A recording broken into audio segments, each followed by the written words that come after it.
The evening sun go down. Hate to see the evening sun go down.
Greetings and salutations, everyone. I hope you are all doing well, and welcome to episode 8 of season 2 of City of Light and Shadow, a Fate French Resistance campaign. And it's good to see you all here. This is our second solo episode, and during solo episodes, only good things happen, and so I am very, very excited.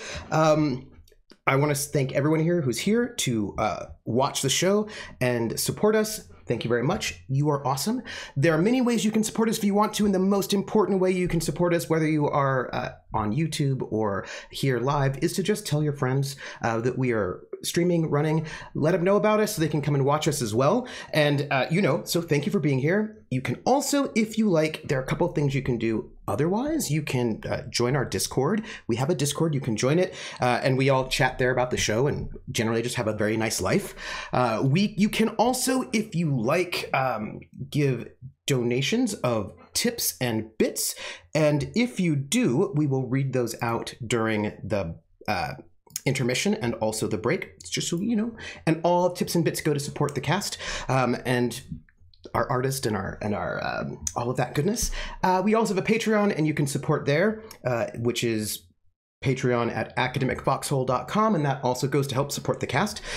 And the other thing you can do, and it's a bit of a news thing today, we have channel points, which are extra credit here at the Academic Foxhole, and those channel points can be used to lend support to our agents. Normally, you can support a limit of 4, and that's support from London. However, our agents are currently solo. And so for our solo agents, you can give them letters from home, which is limited to 2. Because, they're by themselves. It's a little bit harder for them to get support. And let's note that we have already gotten some support, and I want to show you all I want to pull them over. I would like to thank Pope World Build for 1 letter from home. And also, I would like to thank Rissa for 1 letter from home, bringing up the total count for our Oscar for today to 4. Thank you. Mm-hmm. And you have your one personal.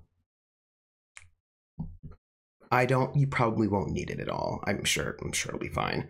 I mean, what could happen? Who knows? That is, I think, all of our big administrative stuff. Let's introduce our cast. I would like to introduce. Oh, I'm so excited. Grimjack. Grimjack is such a thoughtful and kind role player. Really interesting. such a great person to work with and a great GM and also just like a cool person. So I would like to have Grimjack introduce himself, tell us who you are playing. And I actually do have a personal question for Oscar, but I'm not going to ask it right now. I'm going to ask it later. That's what I'm going to do. I'm just gonna ask it later. Great. Mm-hmm. I am Greg Grimjack. Tonight I'll be playing Oscar Mueller, former German military, now member of a resistance cell in Paris, and currently, I assume, about to go toe-to-toe with the police chief of Paris in a very, very small apartment. So, with all that being said, I am extremely blessed to be a part of this amazing campaign. The rest, I feel, as it looks, without the rest of this great cast to lean on, I have to make sure that I don't get Oscar killed or ruin the story or do anything like that. So I'll try my best. But without those wonderful role players around me, it's going to be tough. I'm going to be leaning on you, chat, because I need support. Greg needs support. Oscar's tough. Greg is not. And so let's do everything that we can do to keep this wonderful tale going. Excellent. Trooper. Excellent. I'm so worried about the question. All I can think of is the question. Oh yeah, you should worry about the question. No, you shouldn't. It's fine. But speaking of, I actually don't like what this looks like. Let me do this. My screen is not where I want it to be. And now it's perfect. More or less. Yes. Okay, I am troopersjp, and I will be GMing this evening. We're using Fate. We're using Fate Condensed with bits from Achtung Cthulhu, not the monster parts, just some of the World War II parts, and then also some additions of my own. So we're going to start off, I think, just jump right in. When last we left Oscar, we got to see oh, you know what? Chad, I have a present for you, by the way. You might like this. So last we got to see Oscar, he knew that young Luke, 16-year-old sort of juvenile delinquent, trying to find an identity, was on his way to his old apartment to kill his dad. And there was a chase. Oscar had to try to catch up with this young man before the young man can meet his dad. And through an amazing sort of bit of taking this bicycle and then using it to sort of jump onto this balcony, and there's a balcony on the second story, and was able to sort of go through the home of this sort of very large apartment on the second floor, wealthy sort of family, sneak through and catch Luke before Luke was able to get to his dad on the second floor, because Luke, his mom and he live on the 6th floor. And outside of the building were 2 police officers just waiting by a car. They noticed Luke go in, sort of nodded to him as Luke walked into the building. And Luke was certain that the jig was up and that Oscar would yell at him and take him home, well, take him out of there. But Oscar didn't. Oscar said, I will help you. And they made their way up to the 6th floor. And they found there were 2 more police officers standing guard outside of this apartment, which Luke found a little bit odd. And the original plan was to make it seem like a robbery, but those 2 police officers up top would be a bit of a problem. So Luke caused a distraction, and Oscar, in a flurry of violence, threw one over the balcony, down the 6 stories, down the staircase. It's the back staircase, and then just snapped the neck of the other one. And where we ended Oscar's story last session was from Luke's point of view, where Luke unlocked the door to the apartment, opened it, and Oscar walks in, the door shuts and is locked behind him. But we don't know what Oscar sees when he walks into that apartment. And that's where we're going to pick up.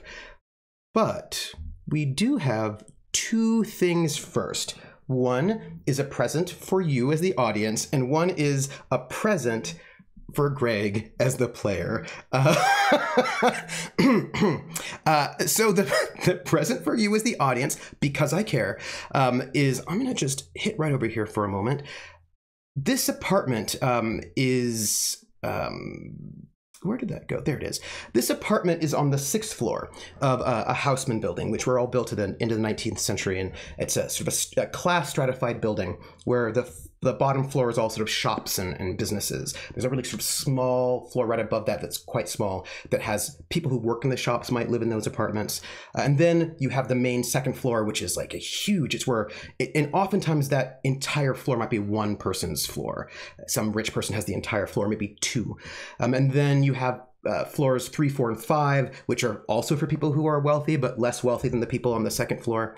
And then you have the 6th floor, which is the attic. And that is divided into these really small apartments where basically poor people live. These apartments were called maids' rooms, is what they're called. And there are 2 staircases in this building. There's the front staircase, which is wide and nice and perhaps with some carpeting, and that staircase does not go to the 6th floor. And then there's the back staircase, which is narrow, tight, and that's the one that goes all the way up to the 6th floor. So if you want to get to these maids' chambers, these apartments, you have to go through this back stairway. And at this point in time, it's 1941, July the 25th, it's a Friday night.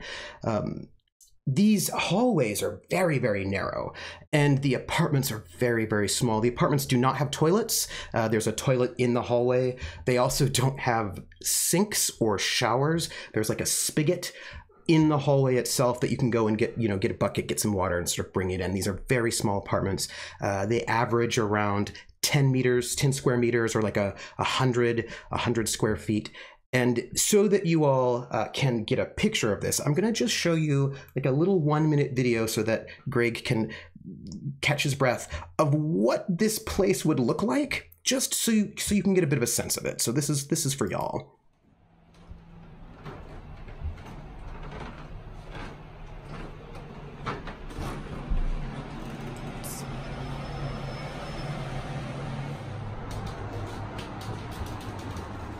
And there's your lovely balcony.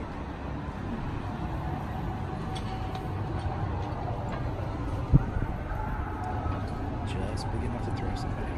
Theoretically, I mean, if you wanted to, but I don't know why you want to do that. That would be weird. And so these are all these Haussmann buildings right up there for people who are poor.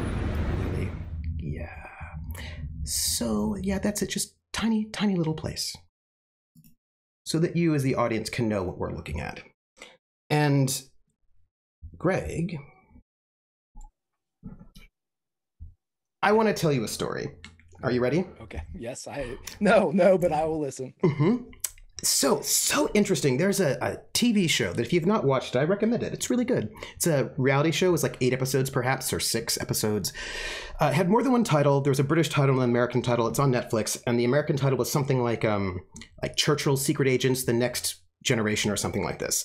And the conceit of the show was that they recruited a bunch of random civilians to go through SOE training because all of the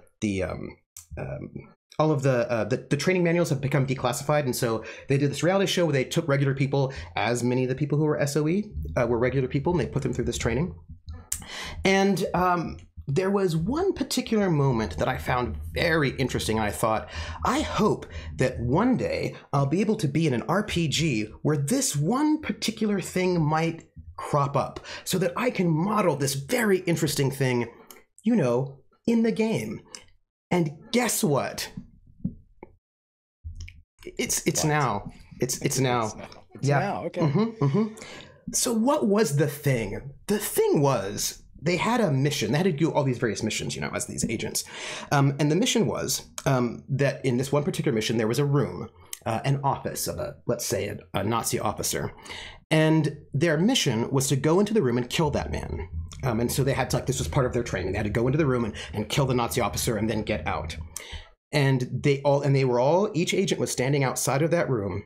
And when they were given the word go, then they could go into this room to kill the person on the other side of the door. They did not have any weapons on them, right? But they had to go in there and kill this person. And each one of them did this. They each went to the room and did their attack. But many of them did not notice some very, very obvious things that were happening in that room because they got tunnel vision. They just sort of paid very much close attention to what their mission was, and they walked in to kill this guy. And there were a bunch of things they missed because they were just like in it, including Nazi guards with guns, all sorts of things they missed because they were just so focused. They had that tunnel vision. And so I'm going to ask you a question. From the outside, we saw Oscar walk into that room. And right before we pick up the action, I need to ask you a question. It'll be your turn first because you walk in. The question I would like to ask you is, would you like to attack immediately? Or would you like to check out the place first? But if you do, whoever is in that room gets to go before you. Well, I mean, your action is going to be to check out the room and get situational awareness. So it's either you walk right in there and get the first move, but maybe you miss some things because you've got tunnel vision, or you walk in there and you take a beat to assess your surroundings, but whoever's on the inside will be able to take an action before you do, which could be yelling out. Who knows what it could be? And this is your choice. Do you want to gather your situational awareness, or do you want to just move first? Well, I appreciate the pre-warning. Oh yeah. The story of the reality show where people failed for not looking around. I was wondering if I could do. It is. I was wondering if I could do option number 3. Tell me. I would like to walk in and not attack, but create an advantage if possible. Is that something, or is it just either or at this point? You could do that. That is fine. I'm going to ask first for myself, what skill do you want to use to create that advantage? Because that'll be important for me. I'm going to use perform. Okay. So this is not really assessing your situations. You're going to go in and you're going to basically take an action, and you might not get all of the details just yet, right? In that moment. All right. And so, Greg, I want to remind you all what we heard. What we heard was the sounds of yelling and the sounds of heavy thumps. Sounds like a lot of violence. There's clearly something terrible going on. Coldrake asks, by the way, also Luke quietly opened the door with his key. Unless they were facing the door, would they even know he came in? Coldrake, this apartment's about 100 square foot. It's just one. It's very, very small. It is a very small apartment. It is hard to miss anyone coming in an apartment that small. Just noting it. So we heard all of this violence. We heard all of this sounds of distress, and we also know we have seen Luke, and he was brutalized. And so what we will see when we enter this apartment is unknown. Greg, what is Oscar thinking at this moment that the door opens, that he's opening the door, that he's walking through this door? It's like before he sees anything, as the door is like in that process of opening, what is in this moment in his mind? Oscar's taken the stage many times.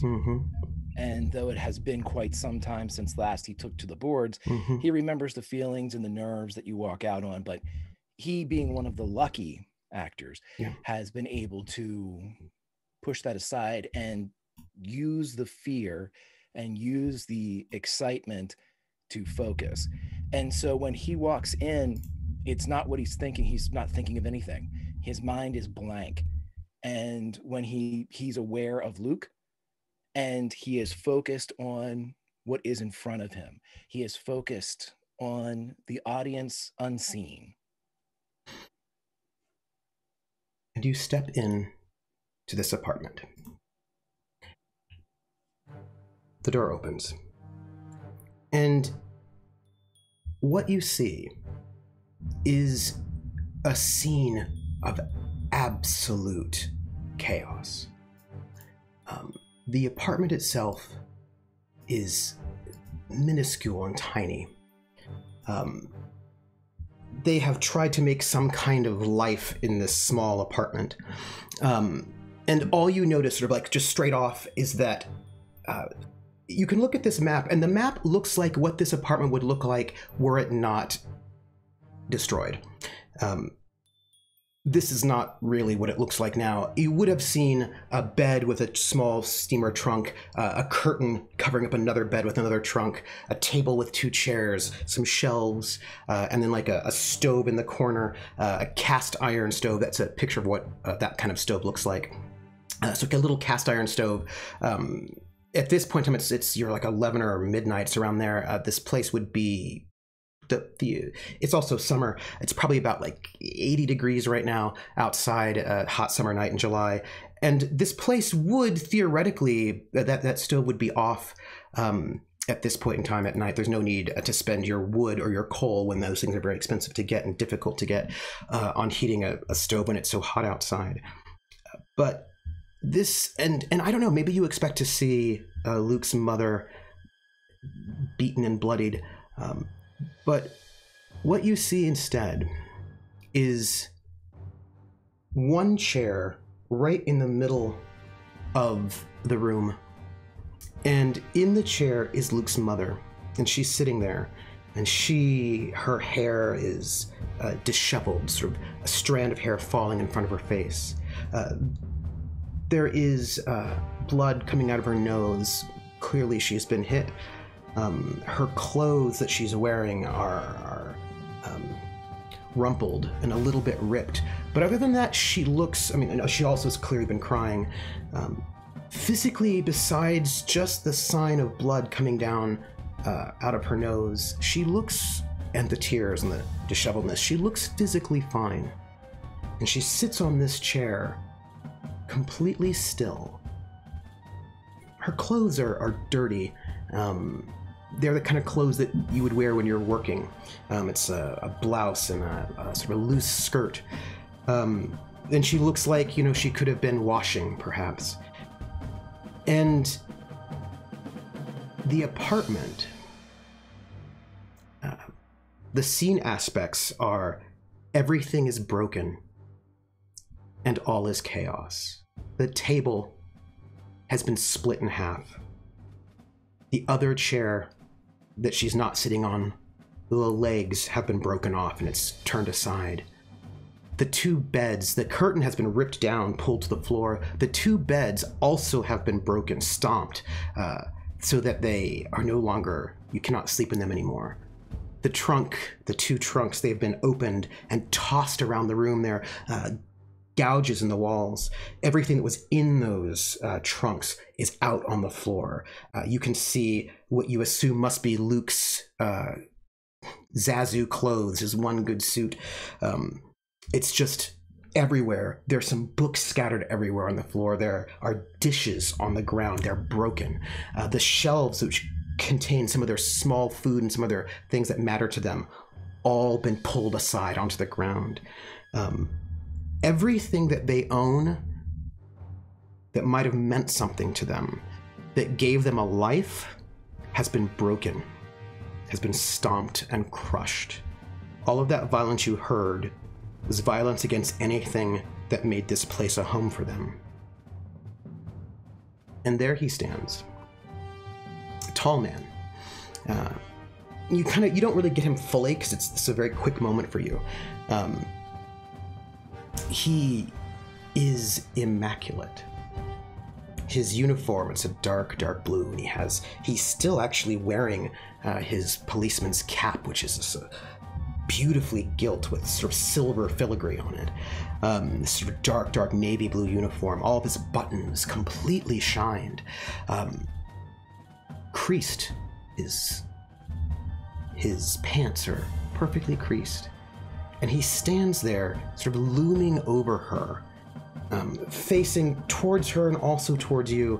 And despite the chaos of this room, with everything broken, there's no dust on him. There's no signs that he even worked up a sweat. And his shoes shine in the light of this room. The room itself is not particularly well lit. Most of the light you're getting comes from the stove and a small candle. The stove itself is on, and this apartment is hot. It is so hot. You can see that she is sweating through her clothes.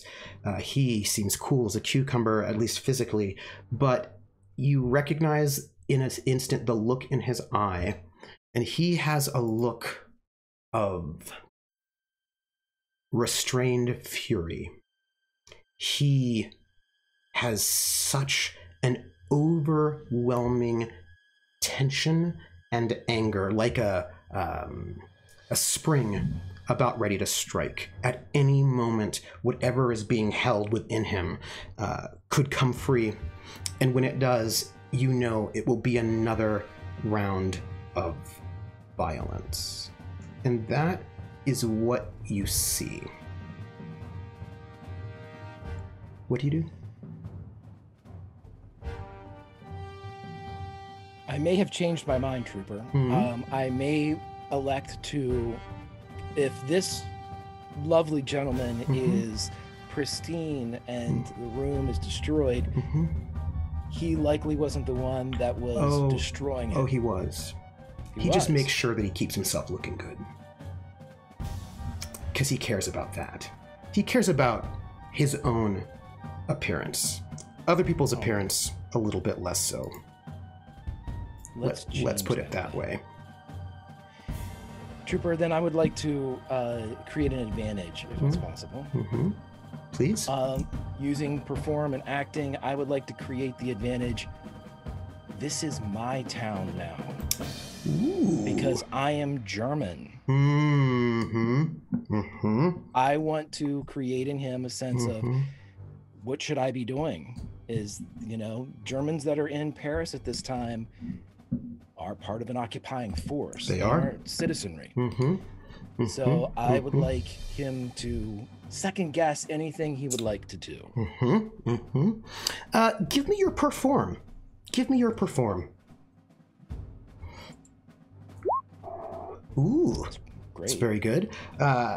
This is going to have to be his will to resist this sort of this moment.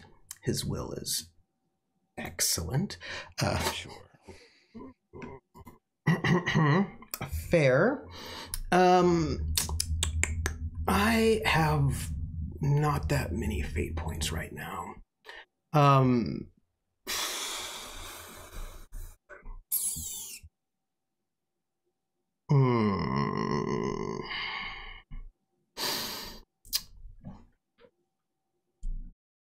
right.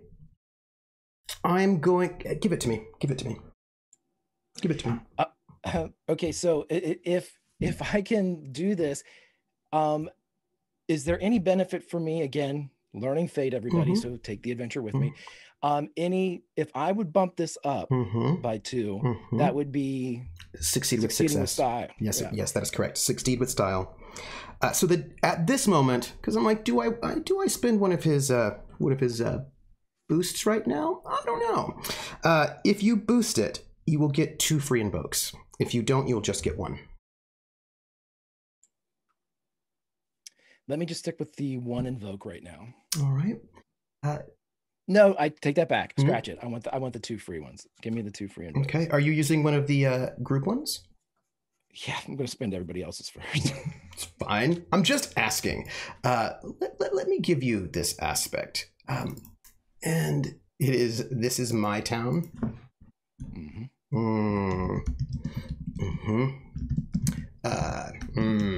And that's going to going to give you two free invokes on this one.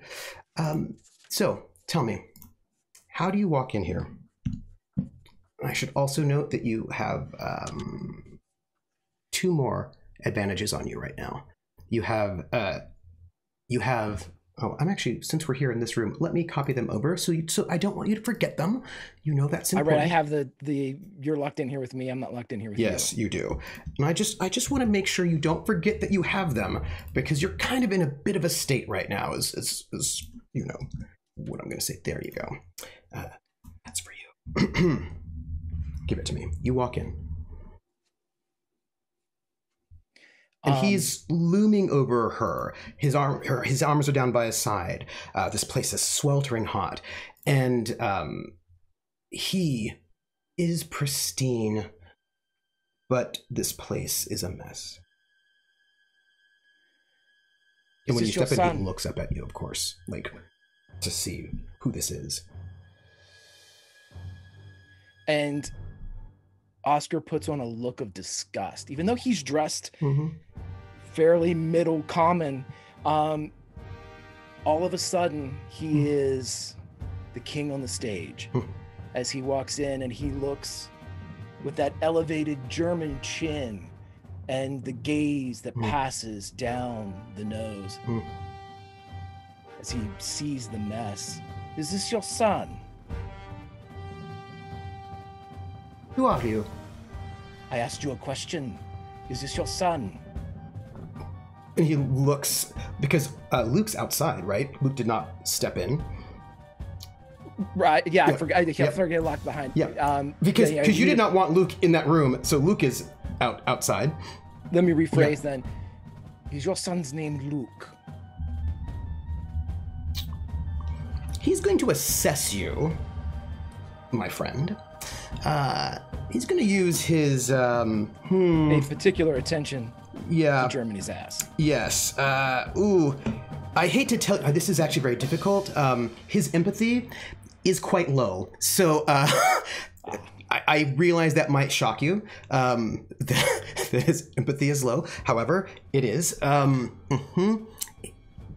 that's what he needs to do to try to figure you out. He's going to try to see who you are and like what you are about. Let me just do that for you. I roll a 0. If you would like to give me, it would be deceive, but for you can use perform to resist him trying to work you out. Yeah. That's fair. He looks at you, trying to sort of probe for your weaknesses or for who you might be. He's trying to figure out who this is in front of him. And it is hard to penetrate this persona, and he cannot see any purchase, and that gives him pause. And he says, "Oui, my son's name is Luke. Who are you? Why did my policeman let you in this room?" I sent him away. Who are you to send him away? And at this moment, you have been here enough time that you realize that in his offhand, his upstage hand, the one that is away from you, he's holding a fire poker in his hand, down by his side, with sort of like a grip, tight grip. And you can tell the end of the poker is hot. Because it's got it's like a cast iron, but the tip of it, that sort of wicked barbed tip is heated, and it's got sort of whiteness of ash. And he's holding this poker down by his side, but his face is concerned. He's not certain exactly what's happening right now, who you are. And the wife sitting on the chair also has no idea what's happening, and she doesn't know if you're a person she should appeal to or if she should stay quiet. At the moment, she stays quiet. Yes, I have a son named Luke. Who are you? Who are you to send my men away? Who are you to ask questions? He starts to kind of slowly take a step around, keeping him at the same length, But as he's looking at the place, kind of kicking with his boot or shoe, moving around some of the rubble to look through, it seems that you are trying to hide something here. Is that true? And you see this flare of anger in his eyes. Who am I? I'm the prefect of police of Paris. You are in the presence of a German. A German in no uniform? Who are you? You have no authority? No. What German do you know that does not wear a uniform? Are you trying to burn something in the stove? It is awful warm out. Is there perhaps papers? Your son says there was papers. He narrows his eyes. I'm going to need a provoke from you, is what I'm going to need. It's a provoke. We are in conflict, my friend. This is mediocre. His will is again, fair. He looks at you. Cool. You have been speaking with my son. I see. I would like to know exactly your name, if you would. And so what authority are you asking my name? Would you like my rank? I would. Would you like to know who my commanding officer is? I would indeed. I am good friends with most of the powerful people here. I'm sure that I know your boss very well. Colonel Hassel, then you know him. He leans back a moment. He's with the Gestapo. You are aware? And most of the Gestapo that you know, when they are walking around the city, do they wear uniforms?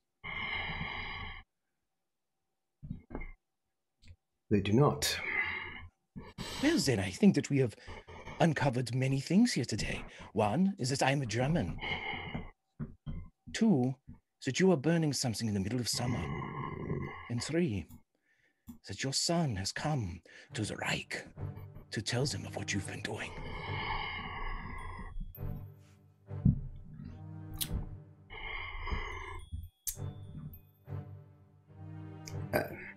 What may I call you? You may call me Herr Müller. Herr Müller? There's no need to take things the wrong way. This is what we would call a domestic dispute. My son is willful. I'm sure you know how this is. It's teenagers who don't respect authority, and you discipline them, and they run off, and they perhaps tell stories that are out of hand. This is clearly, what a young man does when he is acting out against his father. I'm going to make a rapport attack against you, trying to sway you to my side. I will also let you know, this may also shock you, his rapport is also not so great. And is this a will against? It is a will, yes. This is poor. I beat you by one.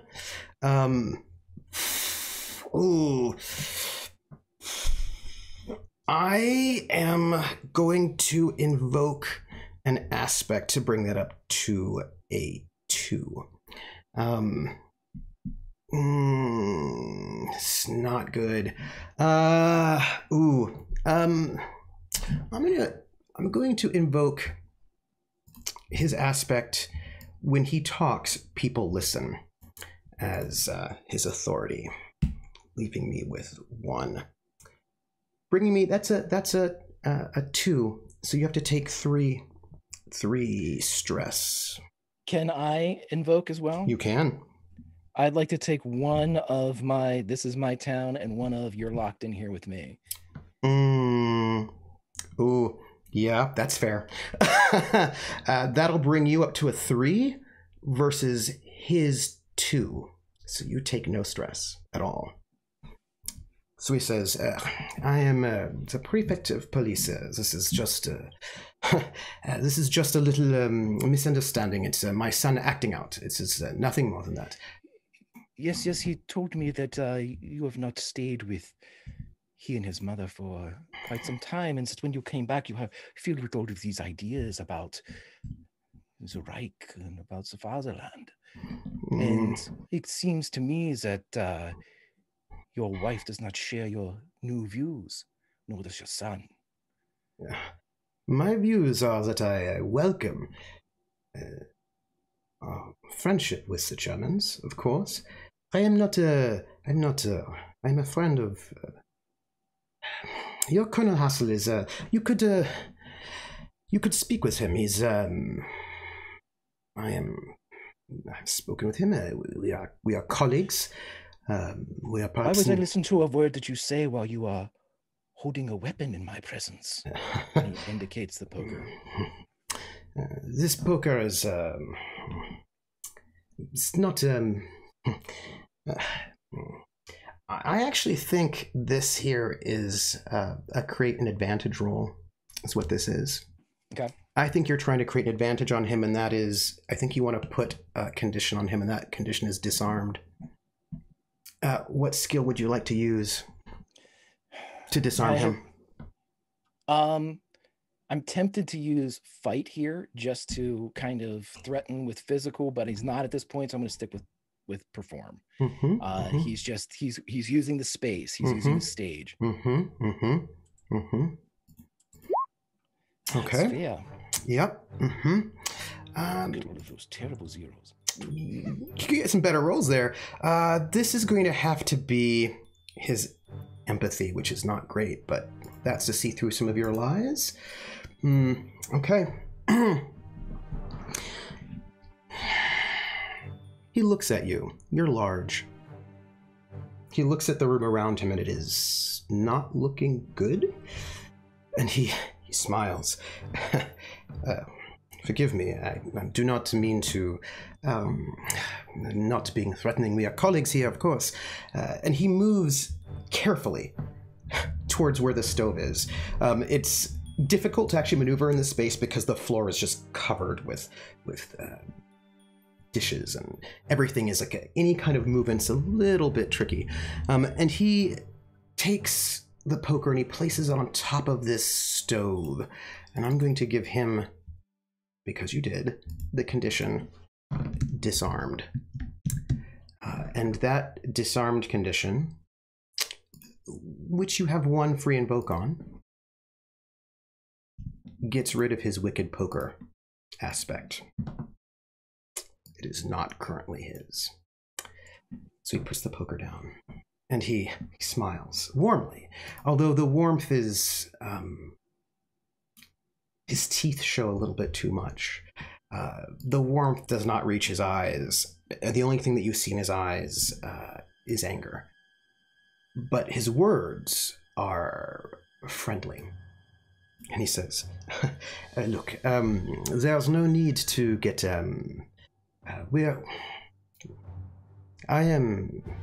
I was personally chosen to be the prefect of police here in Paris because I am, unlike the former prefect of police, I understand the benefit of friendship between us.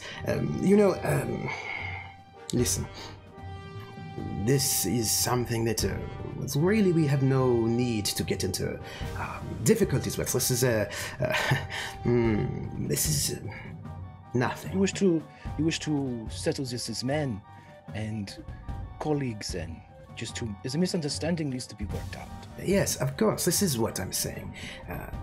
Then if you will, step out onto the balcony. I would have a word with your wife, and then we would work this out. I think I see what is going on here.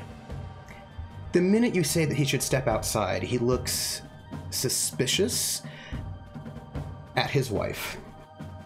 It's this moment where he's not certain what she will say. And he says, of course, that would be no problem.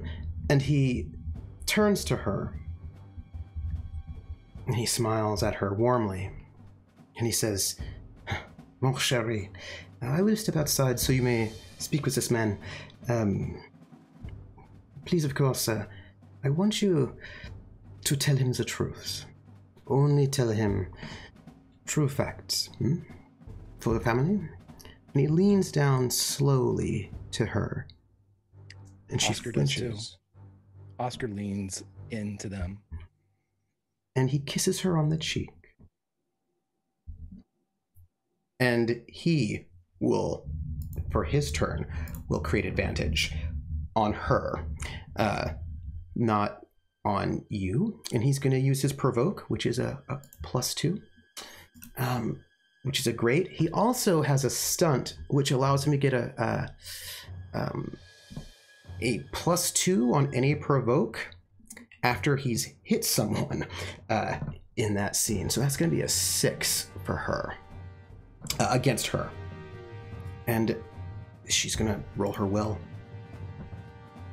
So he just smiles and he just kisses her gently on the cheek. Just like that. And then he just taps her on the shoulder and wipes a little bit of blood away from her nose. And he turns to you and he smiles. He goes, of course, I will wait for you outside. And he moves to step outside of the apartment. To the balcony, correct? No, to the hallway. He would stop him. I said it's the balcony. Ugh. It makes no sense for me to be out in the balcony. I would just go to the... I'll just step outside. No, just keep my eyes on you. He understands it's protocol until I have this cleared up. But don't worry. I think I understand what is going on. Children require discipline, as do women.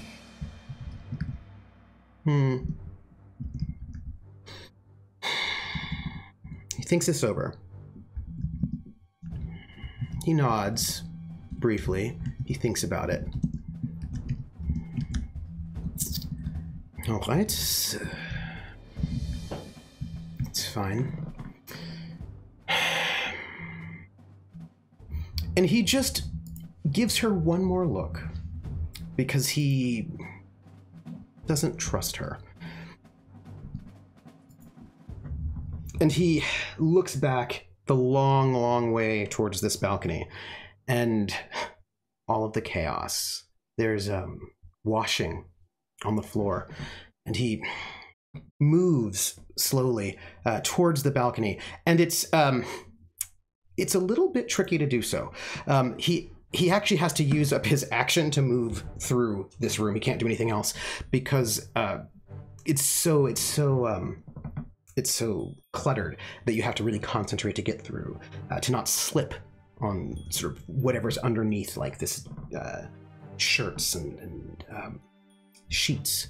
And he moves himself slowly towards this door, this balcony door. And he opens up this door, and he just like steps outside, and he closes it after him, and he watches you two to see what the conversation is like. But mostly, he's watching her. And she looks up at you with an outer sense of deference, but clearly she's panicking. She says, everything's fine. We have no problems here, monsieur. Herr Mueller. And he would walk and 3/4 turn and put his back to the balcony, but still keeping a bit of peripheral, like dropped it down to about 1/4. And he would reach down and pick up something on the floor, a piece of clothing, check a pocket. And as soon as he gets down past her, he would look up and he would say, "Do you love your son?" Oui. And I would like to try to put my own advantage on her. Mm-hmm. And I have the boost. Luke sees me in a new light. Yes, you do.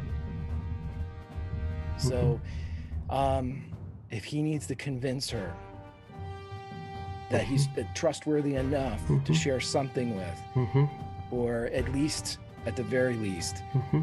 not get involved if something happens. Mm-hmm. Mm-hmm. What would you like me to roll, my friend?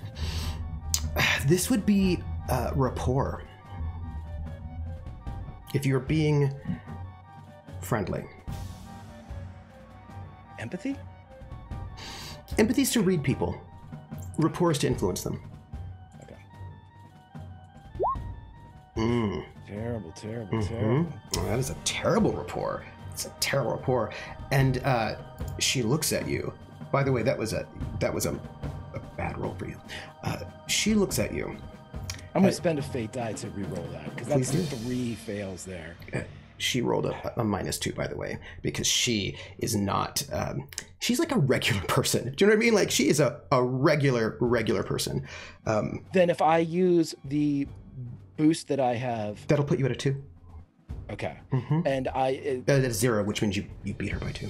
beat her by 2. Mm-hmm. So that's just the difference. It doesn't matter if it's plus or minus. That or is anything, correct. Just the spread, correct? That is correct. Then yeah, I will use that boost at this point. Luke sees me in a new light. I'm going to burn both of those on her to her fear of her life.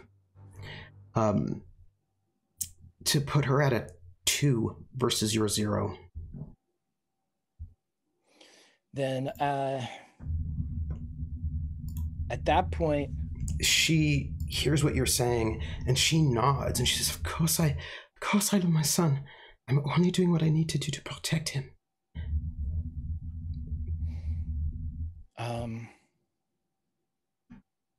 how many fate points do I have here at my disposal? I have 4 more, counting mine and 3. Yes, yours and 3.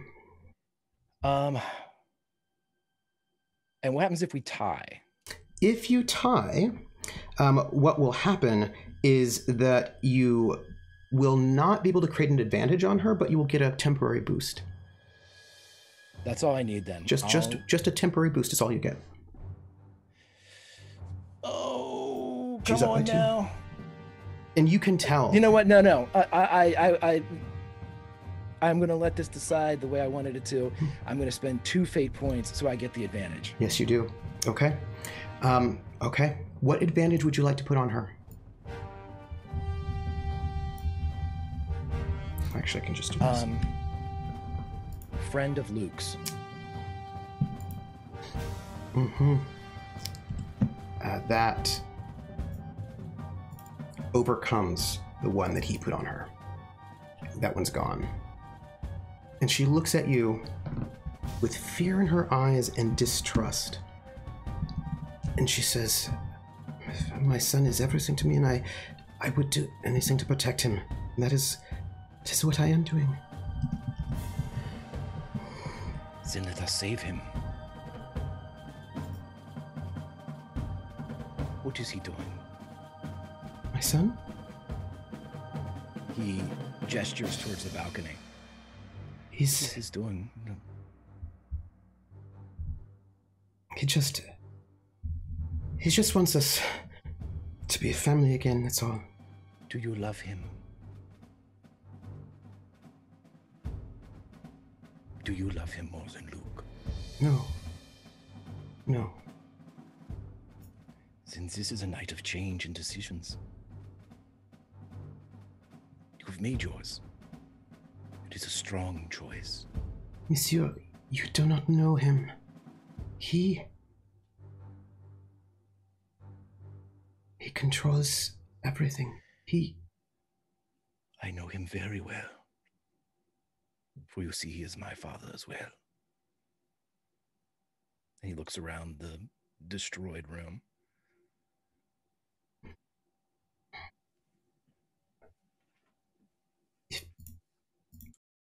If you are Gestapo, if you are with them, listen, he is, I don't think he would care, but he is not a good man. He's violent, and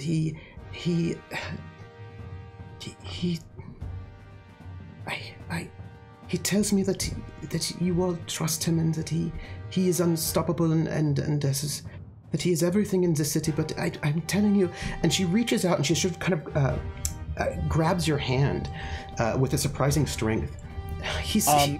In case he sees this, Oscar shoots his hand up as if he grabbed her wrist very hard, but it's an incredibly light touch.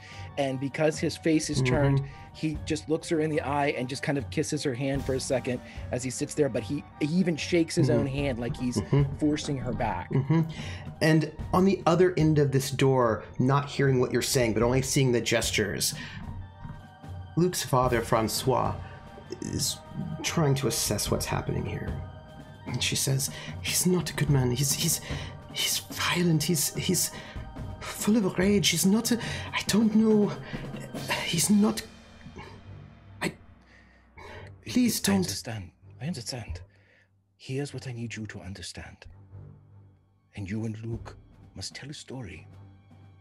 And the story is this. You are here at home. Husband came, the boy. A man killed your husband's guards, burst into the apartment, and gunned him down. And he turns with the stand and opens up on the balcony. Glass shatters everywhere as the gunshots ring out in the night. Although the sten is silenced, so it's not that loud. But the sound of the glass is shattering, and she screams. I need you to roll shoot.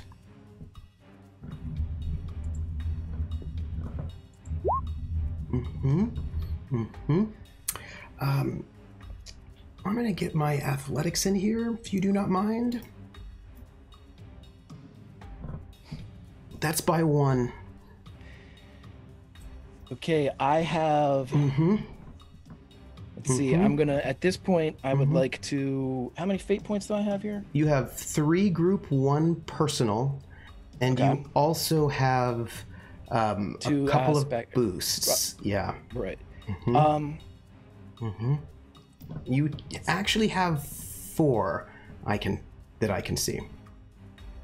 You have 1, you're locked in here with me. 1, stealth begets speed. 1, this is my town. And you have the 1 disarmed on him. That's 4. Okay, so that would take it to 12. And my friend, I think we had this discussion. 15 was the magic number. It is. And I'd like to burn 2 fate points then.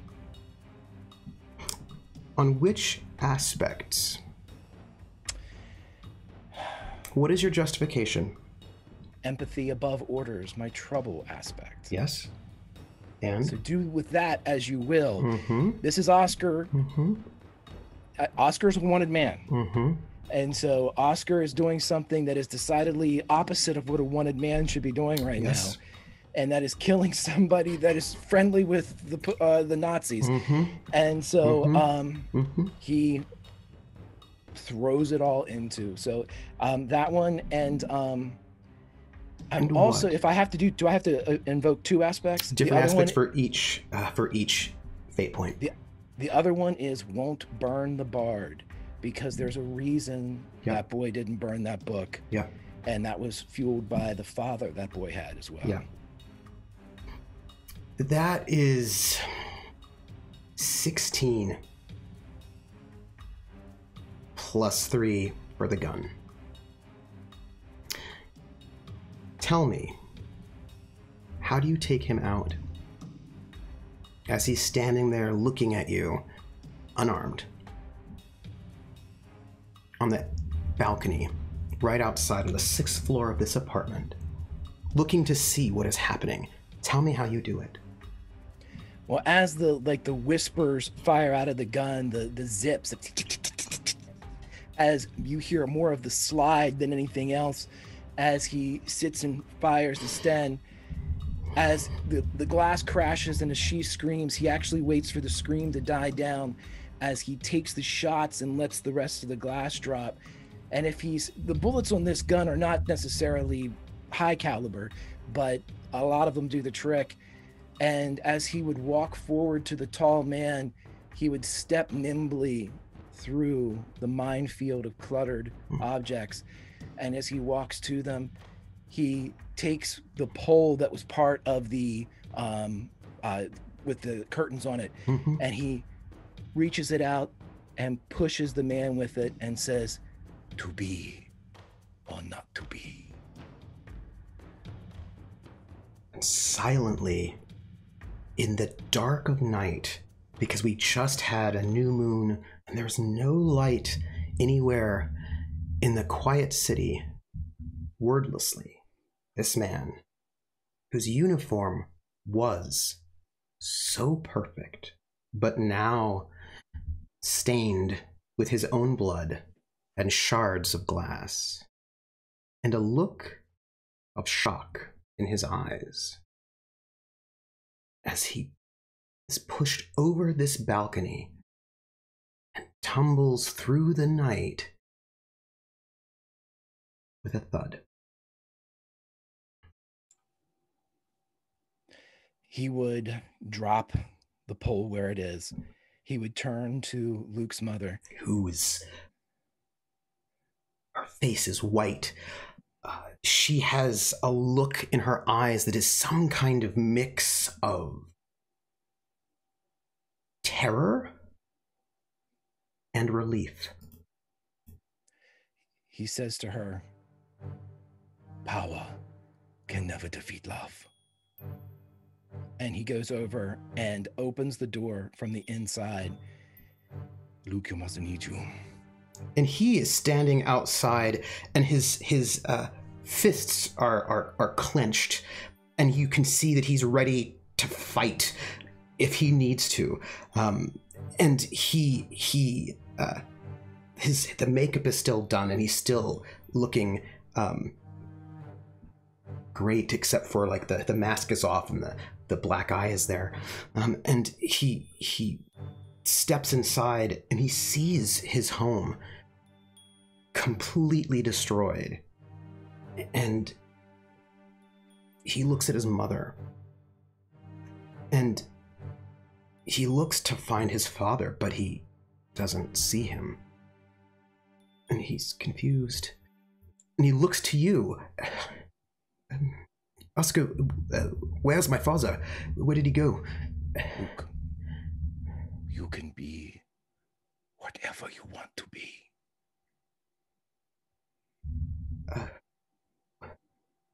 Your life is yours. You do not have to hide. An assassin came into this room while you and your family were here. Your father fought him and tried to stop. You fought him and tried to stop.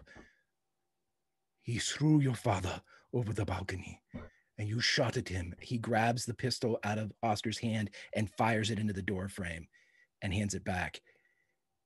You drove him off. You saved your mother. Okay. He was speaking Russian. Okay. Do you understand? Russian. Okay. Goodbye, Luke. Wait, They will be coming. But... You're on the stage now, boy. This is a song that only you can sing. Sing it well. And he looks a little bit at a loss at the enormity of this moment.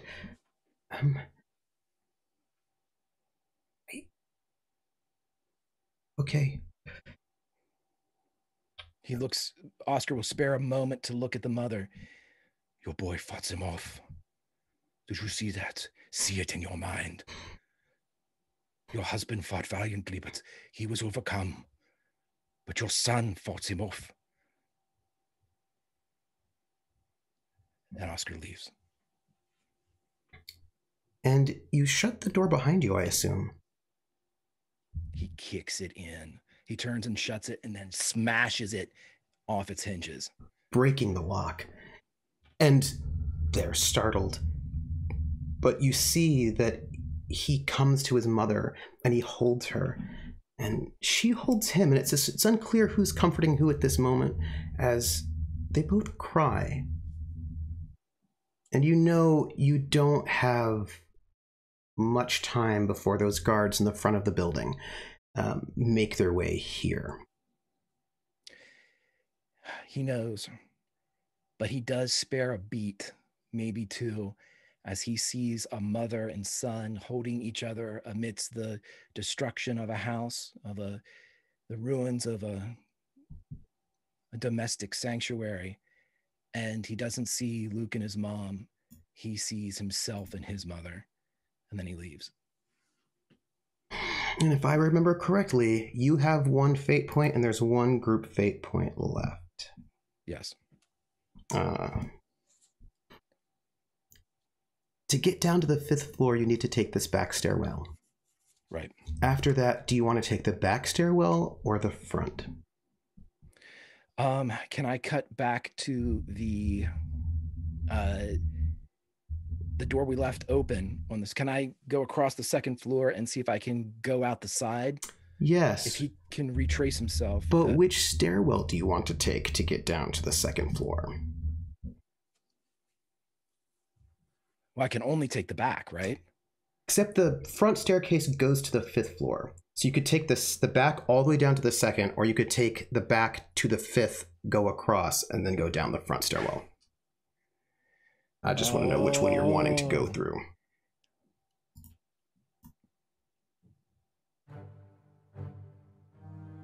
There were the 2 cops outside, and they would presumably know where their chief would be. He's going to go to the 5th, cross over to the good stairwell, and then go down to the 2nd and try to get out that way. He's going to zigzag a bit. Okay. Serpentine.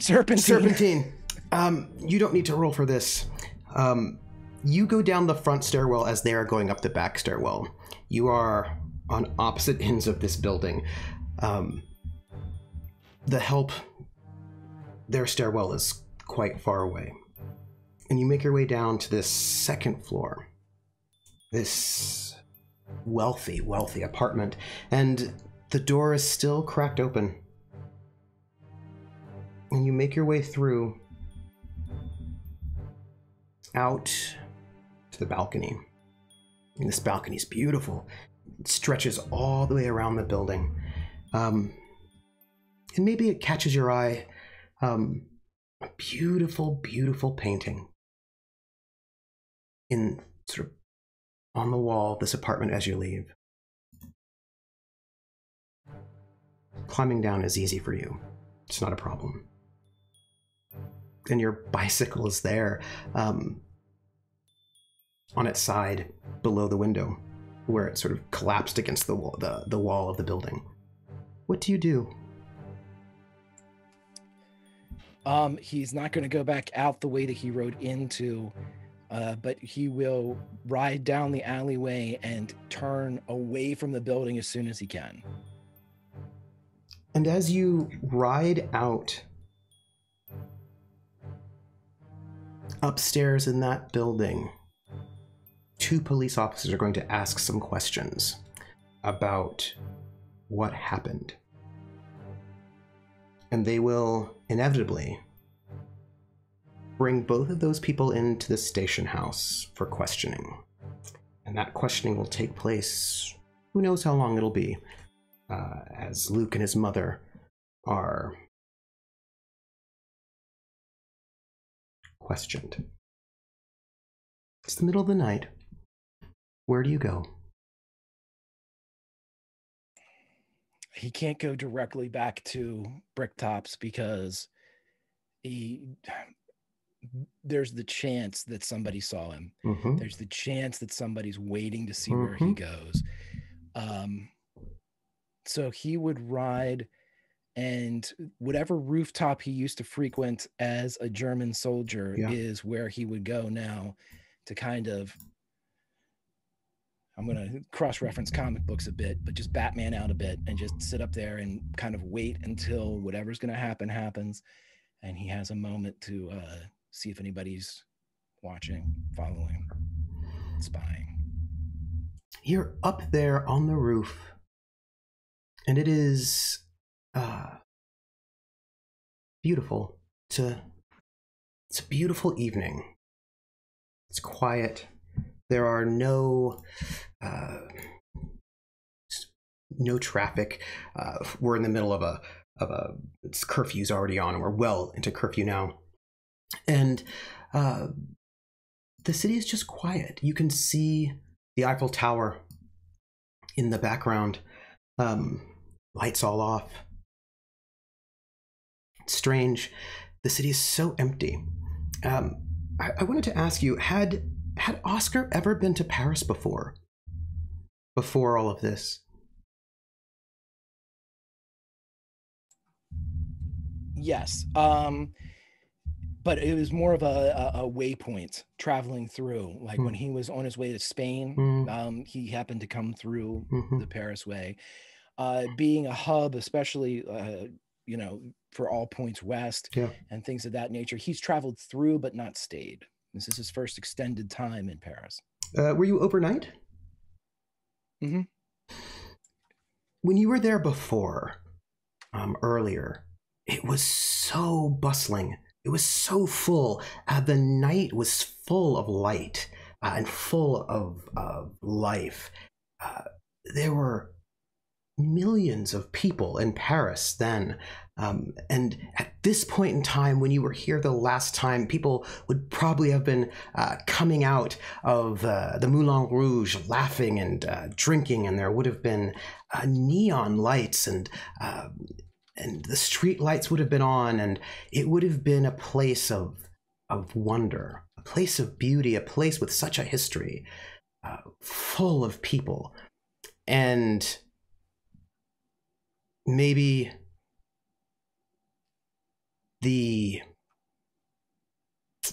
now it's really almost like a ghost town, and it's strange. It's strange. Empty, dark, and you sit there on the roof for a while. He'd probably wait till dawn if he could get away with it. Because anybody can miss something at night, especially in how dark with the sky and the new moon. He'd probably wait until dawn, and if anybody is following him or anybody has traced him here, they'll be easier to spot. He still wouldn't go back to Bricktops yet. He needs to, know for sure.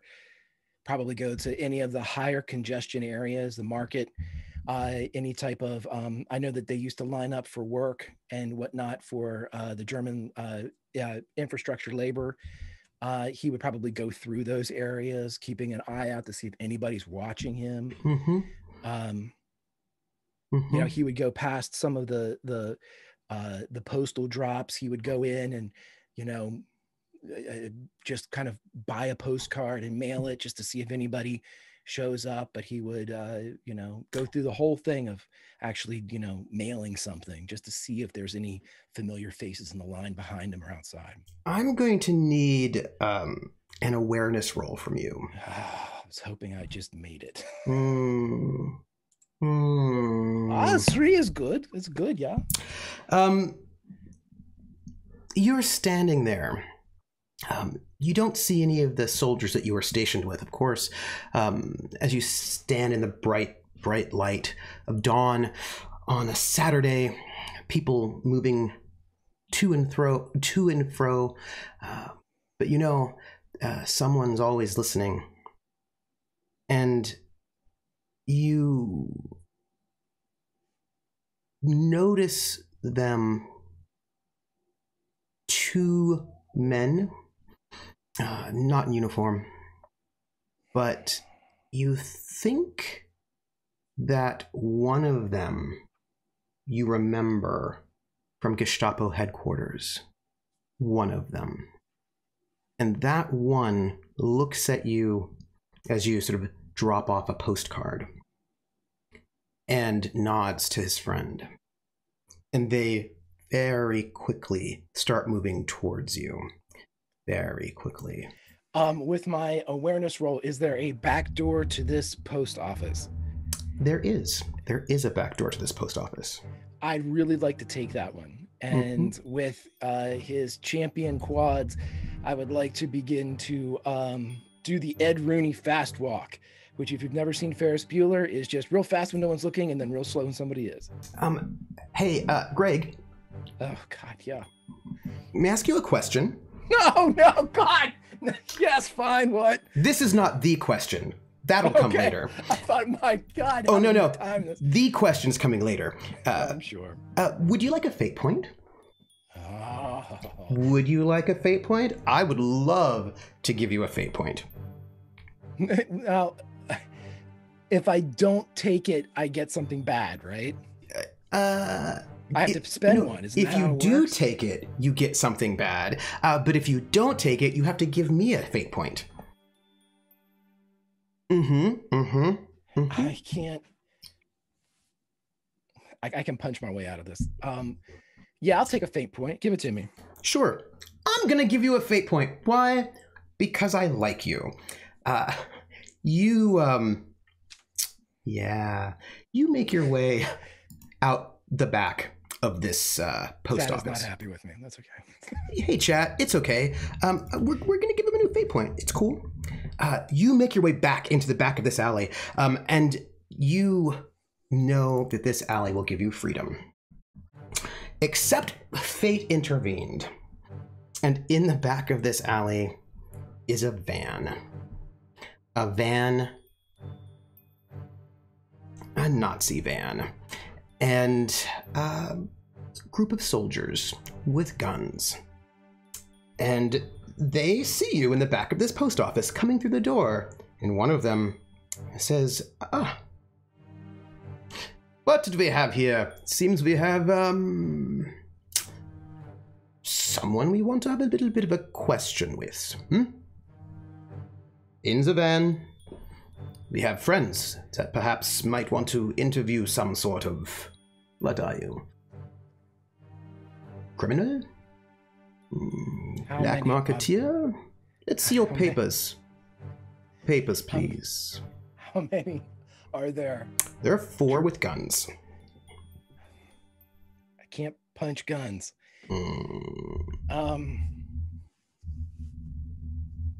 I still have the sten on me. I did not drop it. That's correct. That's stupid. I assume it's being hidden. Yep. The sten that you used to murder someone is on you. Yeah, it is. That wasn't. That was bad. That's bad news on my part. Hey, if you want it, you can have it. It's not. I defer to you. You can have that sten all you want.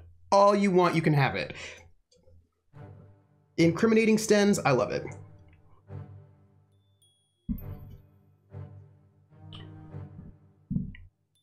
You know what? Let's roll with it. Let's roll with it here. He's gonna pull the gun. He's gonna lift his shirt up, turn around, and show the gun tucked into the back of his waistband.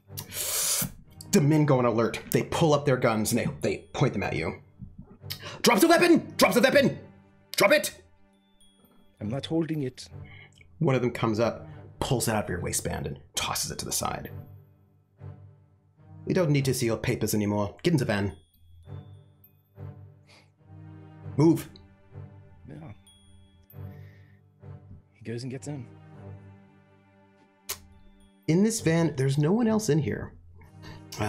This van is sort of, you don't know why it's parked here, but it is. And the van rumbles upwards. It sort of moves to life. The people in the post office are none the wiser. No one saw you get taken up in the back of this alley. If any ally might want to save you, no one saw that you were taken.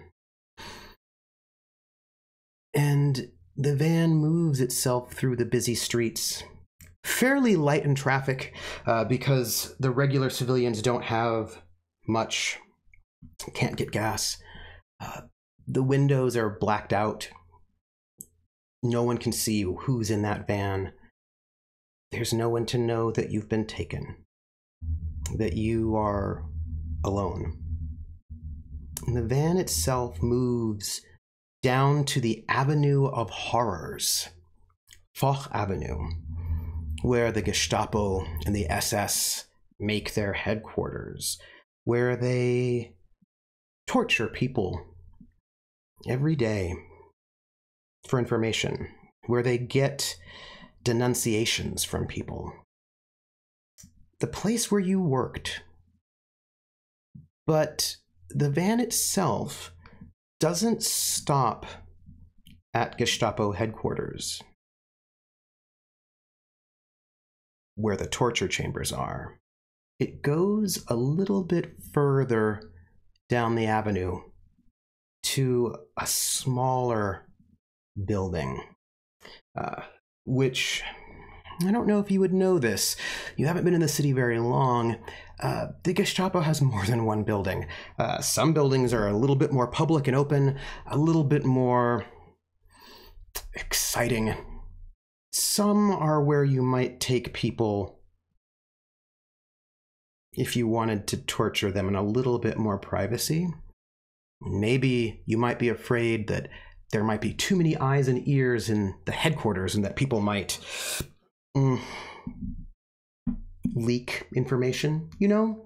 Because sometimes people leak information, and that information might get out to other people that maybe they don't want information to get out to. And so rather than Gestapo headquarters, where maybe you might have allies or people might see you, you're taken to a much, much smaller building. And these foremen take you into the back. They take you into the back of this building through a back door with their guns trained on you. They take you up the staircase and they bring you to a very small room. It's a small room, and the window has been boarded up. There's no way out from that window. It's quiet. The room itself is bare, except for a metal chair, table. And they sit you on this chair. And they take out handcuffs. And they handcuff you to this chair. And they handcuff your feet to this chair. They're quiet. And then one of them goes over to a phone, picks up the phone, dials a number out, waits, and says, Colonel. Yeah. Thank you, sir. We have taken up someone that we think might be some sort of resistance member. Yes, some sort of resistance member, and you told us if we were able to capture someone that you wanted to see them specifically. Yes, we are in the second location. Yeah, we will wait. Puts the phone down. He smiles at you and he says, we had been told, we'd been given a tip, whoever you are, that some dirty resistance member might make their way to this location. If we were to see someone like you, we were to pick you up, because you, whoever you are, have raised the interest of the Gestapo. And I'm very pleased to let you know that you will be having a very special, very important interview with the head of the Gestapo himself. He will be here shortly. Enjoy the moments you have. You won't enjoy the ones you will get when he gets here. He chuckles, lights a cigarette as the wait begins. That's where we're going to go to break. Oh! Hey, everybody. Break. How you doing?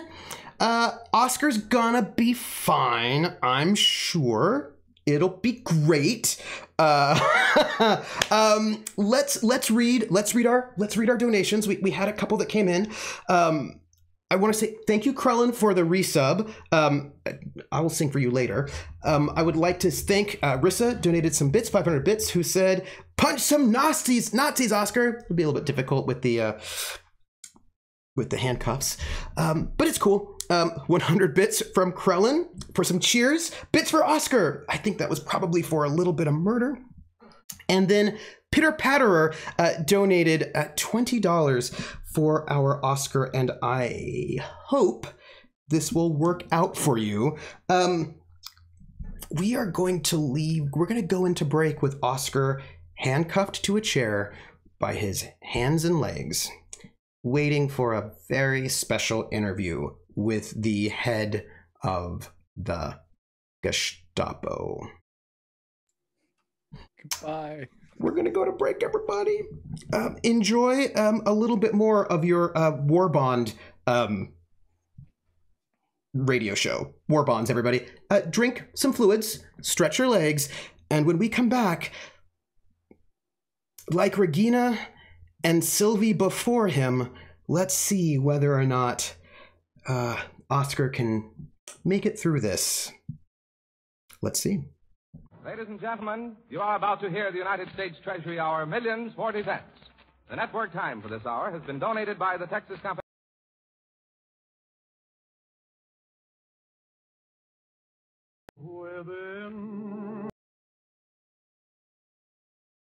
That you and I enjoy. Now, to maintain that freedom, America is asking us to invest again. Not hopes or toil, something much simpler. A source and a secure and profitable investment in defense savings stamps and bonds. An investment of money to keep the freedom that all these peoples have worked and died to win. Let's keep America the kind of country we want our children to enjoy. Let's keep it free forever from dictatorships and invasion. Let's make it so strong that no one can take away our freedom. Every penny you can invest is needed. Now. Tomorrow, invest as much as you can in defense bonds or stamps. And make America safe while you save.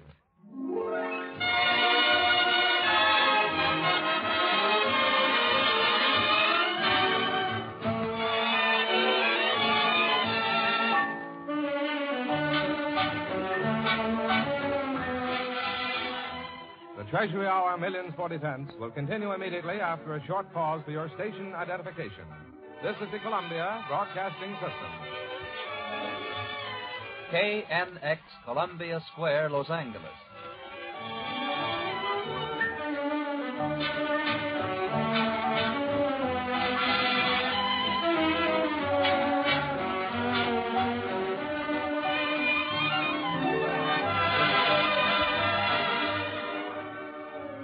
And now, ladies and gentlemen, out in Hollywood, Jack Benny, Don Amici, Claudette Colbert, and Mary Livingston are now grouped around the microphone.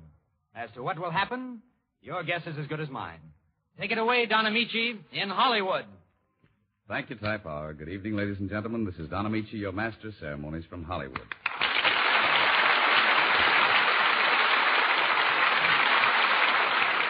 Thank you very much.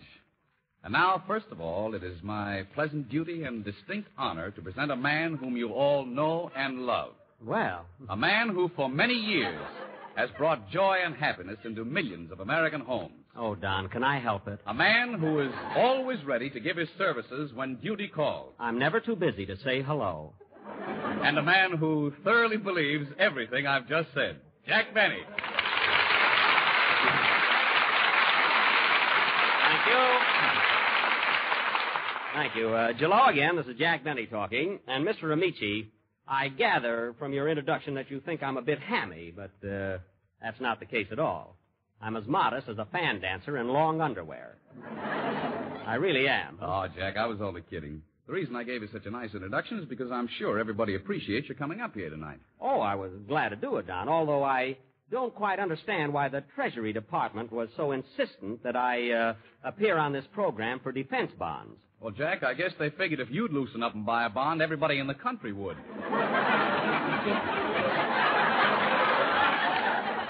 Now, wait a minute, Don. I'm very happy to buy these bonds. That's the least I can do for national defense. After all, I can't join the Army. You know, they've exempted men over 28.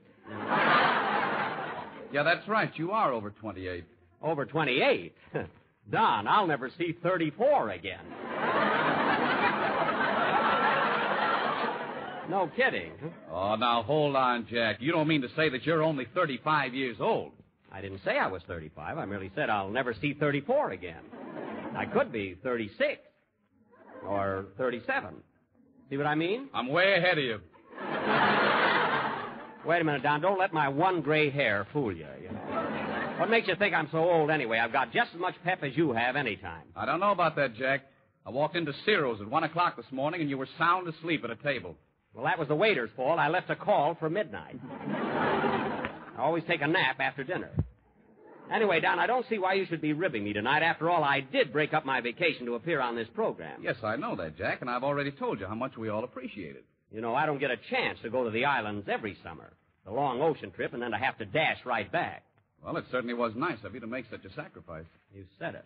Of course, it's for a good cause, but gee, I sure miss riding the surf all day, and then at night when those girls would dance the hula beneath the tropical moon. Oh, boy.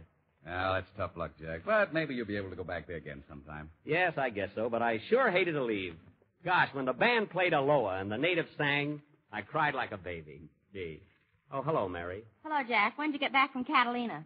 Oh, fine.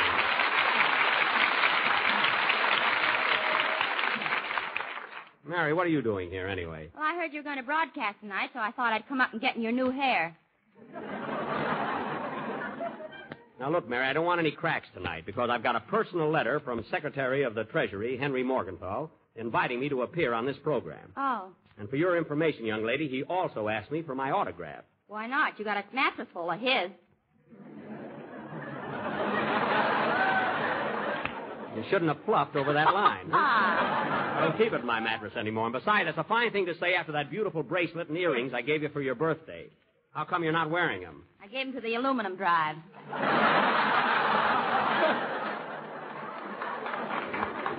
Well, believe me, we'll have the only bomber with a star sapphire. There's Don. Aren't you going to say hello to him? Oh, yes. Hello, Don. Hello, Mary. Gee, you've lost a lot of weight. That's Don Amici, not Wilson.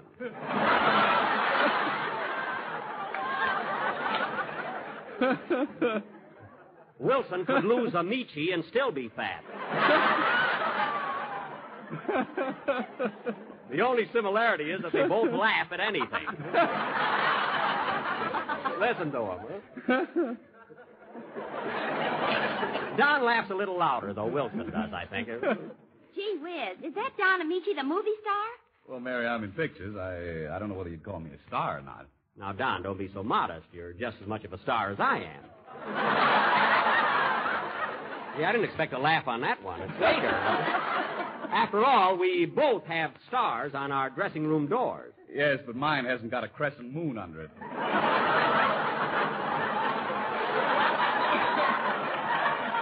Oh, well, that's the sign I was born under. Now, let's change the subject, huh? Say, Mary, did I hear you say that Jack was in Catalina? Yes, he was there on his vacation. Mary, will you... Why, please... Jack Benny, you just got through telling me that you were in Honolulu. What are you talking about? I never even mentioned Honolulu. Oh, no? What was that you said about hating to leave the hula girls dancing in the moonlight? They've got hula girls in Catalina. Human, snappy Hawaiians. They wiggle like anything. I didn't say a word about Honolulu. Oh, yes, you did. You said when the boat sailed away, the band played Aloha, and they only do that in Honolulu. Listen, Don, they do the same things in Catalina they do in Hawaii. Why, even the kids dive in the water when we throw coins off the boat. When who throws coins off the boat? Everybody. I joined in, too. Now, let's get this straight. Were you throwing or diving? I was throwing. I was throwing nickels and dimes. Go on. You wouldn't throw away a banana peel if Fred Allen was walking behind you. Oh, I wouldn't, eh? Jack, I can't understand why you're such a four-flusher. You spend a vacation in Catalina and try to make everybody think you were in Honolulu. Oh. Jack's always that way. The other night he called me from a Chinese restaurant on Vine Street and told me he was in Shanghai. Listen, Miss Livingston. While I was in that Chinese restaurant, I opened a fortune cookie, and there was a little piece of paper in it that said, "A certain comedian, whose first name is Mary, may soon be leaning on that hosiery counter again and not buying."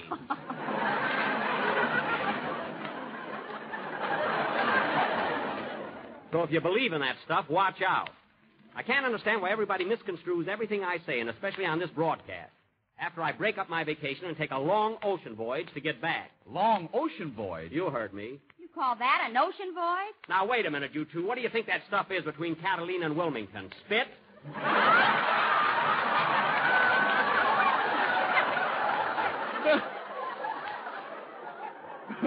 I was as sick as a dog. Anyway, what's the difference if I was in Catalina or Honolulu? Oh, I guess you're right, Jack. Catalina's a wonderful place to spend a vacation. You said it, and the bathing there is swell. I tell you, Don, I was a regular beachcomber. I was out on that sand morning, noon, and night. Anything to keep from renting a room. Mary, will you please go away? Now, Don, let's get on with the show. After all, that's what we're here for. Well, Jack, I'm waiting for Claudette Colbert. You know, she and I are going to do a play together. Oh, you and Claudette? Well, what do I do in it? Nothing. You just introduce us. Oh, you mean I introduce you and Claudette, and then I can go home? Is that it? No, you don't have to go home. You can go to a movie or back to Catalina. Oh. Well, Don, are you sure there hasn't been some mistake? Although I thought I was supposed to do a play with Claudette. After all, I'm a little on the romantic side myself, you know. Yeah, I know, Jack, but you're more of a radio personality, while Claudette and I are associated with motion pictures. But I'm in pictures, too, Don. If you want to know something, I just finished.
And we are back, everyone, for the second half of episode 8 of City of Light and Shadow, a Fate French Resistance campaign. I hope you all had a beverage and stretched your legs and, you know, took care of yourself.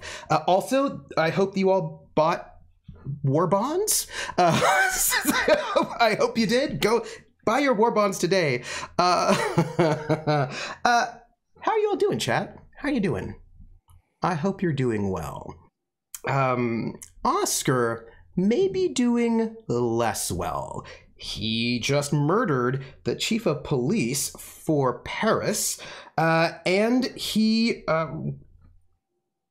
problem with walking around the streets is that people might see you and recognize you, and apparently someone did. And he now finds himself not in Gestapo headquarters where there might be a cleaning lady who might give people a heads up, but in a lonely apartment somewhere on the same avenue, but with way fewer witnesses to tattle. So before we continue, before we just jump in, that's all. You know what? I'll tell you in a second. Chat, I'll tell you in a second. We can talk later. Let's just get back in. Oscar, you're sitting handcuffed to this chair with a lazy guard smoking a cigarette. How lazy? He's leaning up against this desk, out of your reach, smoking a cigarette, just sort of waiting a little bit for the boss to come to do his own personal interview. Is his gun slung or like on the wall? Just like No, leaned up he's somewhere? got it right. Okay. He's holding it, but he's not at full tension. If you look around the room, you notice some things in the room. Why don't you give me an awareness?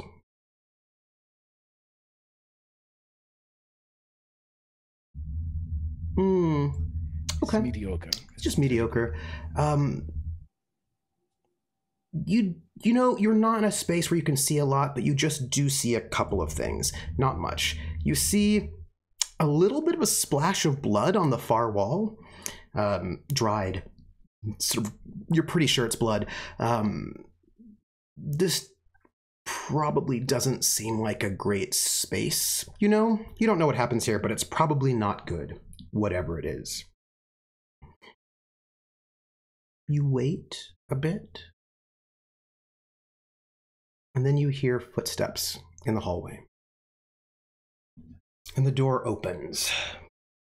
And in walks a man. This is a man who I don't think you saw much when you were at Gestapo headquarters, really. This is Colonel Tristan Hassel, the head of the Gestapo in Paris. A little bulky, this fellow. Bit of a scar, like a fencing scar on his cheek. He's wearing the black leather trench coat of the Gestapo, full uniform. And he strides in, and he's got 2 guards with him. But those guards are waiting outside.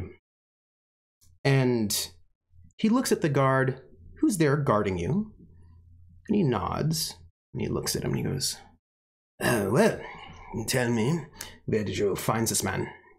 And he goes, he was just, we caught him, it's a post office. You said that we should look for resistance members or something like this. You know, we caught this one, and he had a Sten gun with him, and you've done a good job. Excuse me. And he walks over around to the other side of the desk, and he opens up the desk, and he pulls out a pair of pliers, and he looks at these pliers a little bit. He looks at you. He looks at the pliers, and he looks at you. And he makes a little smile. He looks at the guard, and he says, hold his pliers for me. The guard holds the pliers, and he's got his gun in the pliers. And then Tristan takes off the leather trench coat, and he takes off his uniform coat. And the guard's not quite certain what to make of this. And he's wearing his uniform shirt and his suspenders, and he just starts rolling up his sleeves. And then he says, the pliers, please. I'd like them back. I'm going to need them right about now. And the guard gives him these pliers. And he walks up to you with these pliers, and there's something very relaxed about him. But you can see blood on these pliers. He looks at you and he says, I hope you have a good dentist. He's about ready to make a move before he stops himself. And he looks at the guard and he goes,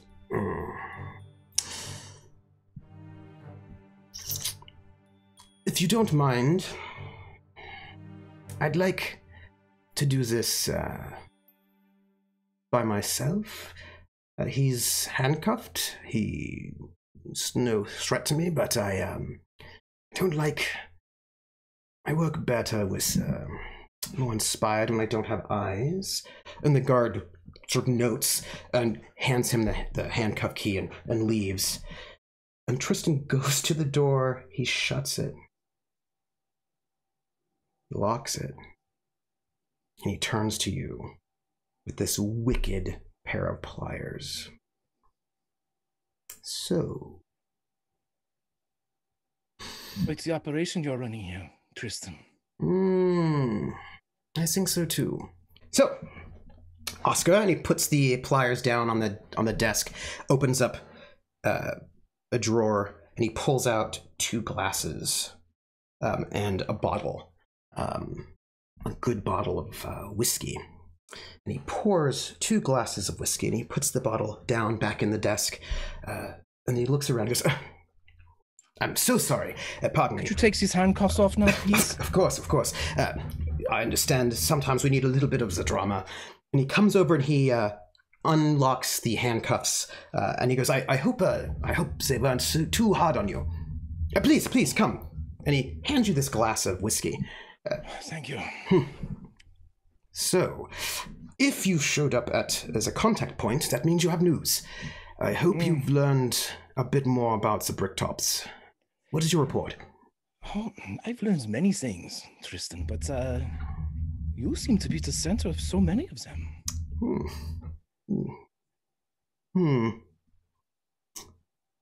Tell me, what exactly are the military intelligence doing? Well, let's start from the beginning, Tristan. This is easiest to remember. You asked me to come to Paris, yeah? Yes. You also asked the Arctic Wolf to come to Paris. Yes, I did. Yeah. Then why both of us? What do you have going on that requires such... The Wolf and myself is assets that are very necessary for the Reich. Yeah, this is true. What happened to the Arctic Wolf is disturbing. I'm very distressed by this. She was one of our best, but she was gunned down in the streets, and something is very dirty in the city. But why was she here?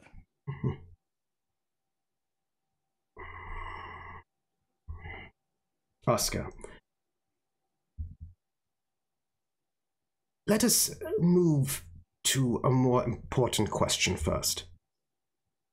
Sure. You brought in deep undercover to investigate the Bricktops. Yeah.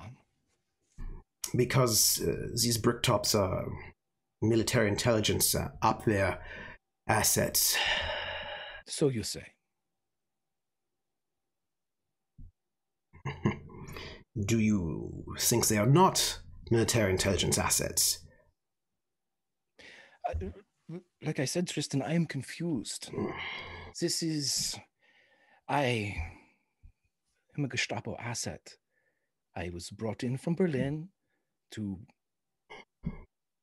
infiltrate some low-level resistance? No, to infiltrate some asset of military intelligence. This is the point. But see, you keep saying military intelligence. I do not believe that you are correct about this. I certainly am. What makes you think?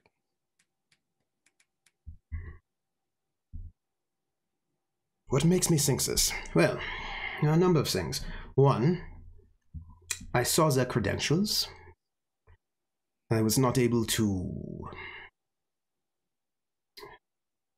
There's a man, Colonel Falke, was the head of the Abwehr here, military intelligence, a bit of a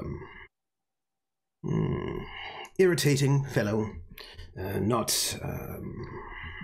bit of an arrogant fellow, a bit of a womanizer, far too arrogant, this man. He thought he could turn anyone. He was one of those people, a wheeler-dealer sort of person. He was always making deals, secret deals. He had a lot of secrecy on him, this Falke. Could never really quite figure out always what he was up to. I suspected that he was up to no good. No good at all. But I have no proof. You know what I mean? It is elusive here in the City of Lights. Yeah.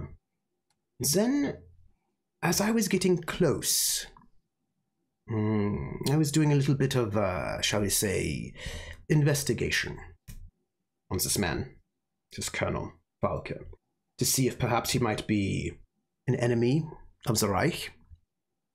My suspicions. Not good enough yet, no proof yet. But you could imagine my frustration when I was this close to that man, to finding out what he might have been up to, and he is killed.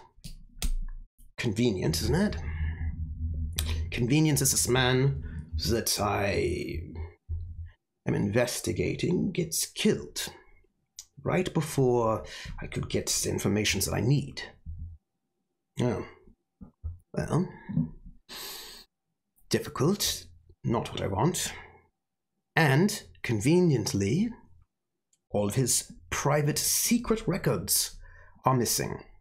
So here's a man who I suspect of some, perhaps, lack of enthusiasm for the fatherland, gets killed by someone, and all of his records go missing. Not the official records, of course, but the secret records, the one that might prove that he's perhaps a traitor. That seems a little bit too convenient to me. So, of course, I would need someone of your skill, of your caliber, and that would be the Arctic Wolf, who came here to investigate him. And then she too is assassinated, which is enough proof that something very big is happening here in Paris, something terrible, something dangerous to the Reich.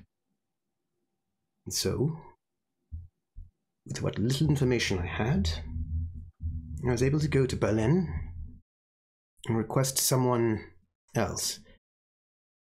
You. I didn't want to tell you too much because I did not want to color your investigation. I want to be able to get your own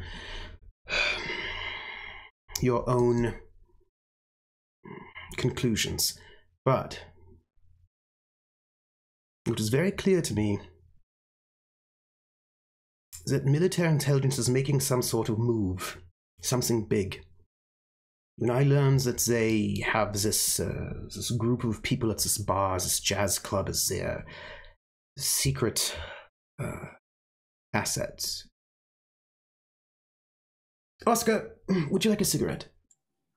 Yeah. Oh, of course. Here, and he hands you a cigarette and a nice lighter. I did some digging. It took me a little bit of time. And I could not find any evidence that this crew was official, an official set of assets for the up there. Not anything difficult, because of course I cannot easily get access to the up there's records without tipping them off that they're under suspicion. But I have sources. And the sources I have do not indicate that this is an asset that is, shall I say, above board. However, I have then learned since then that, well, indication is that this group is indeed a military intelligence asset, but one deep undercover. And if they have an asset that is deep undercover without so much record, Oscar, I suspect there are traitors in military intelligence. And I don't have the proof to take it to Berlin yet. But I suspect that there may be people within the Gestapo who are feeding information to the military intelligence. So I need to have people who are outside and who are clean, who can come in here and find the evidence that they are traitors, so we can expose them. Do you have evidence? What have you found? I have questions. You speak of this Falcon. Yeah. He's dead. What is your... If this man was a traitor to the Reich, he's gone. Or do you believe that it is systemic, that there is some type of corruption that has crept and metastasized throughout the military intelligence? Is this what you believe? I do. The entire branch of German intelligence is rotten? Yeah. German intelligence have never been good Nazis. They always hold themselves a bit apart from us. I don't trust them. I don't trust them at all. Do you believe that maybe you are focused too much on German intelligence and not on the city around you and the machinations of those that are, dare I say, not German? Oscar. Who is the most dangerous enemy of them all? The ones that can sit in front of you and hold a conversation. Yeah. Not some French rabble. I have people to do this. There are lots of people in this city who are tracking down resistance cells here or there. It's not, there are enough forces. But if our own are working against us, that is far more dangerous. If the very people whose job it is to track down and defeat the resistance are actually traitors to the Reich, that is a far greater danger, Oscar. Here's what I have uncovered, Tristan. This is, you have sent me in to ascertain if this group is deep operatives for the German intelligence. Yep. I do not believe that they are. I believe they are what they say that they are. They have a nightclub. They put on some decadent music. I will say this, though, the clubs, these brick tops, it is, like many of its kind, seems to hold a meeting place for many of these German intelligence, or at least claiming to be. They come in there, they have a drink. They do not interact with the ownership, the people that you suspect. In fact, if anything, they shun them.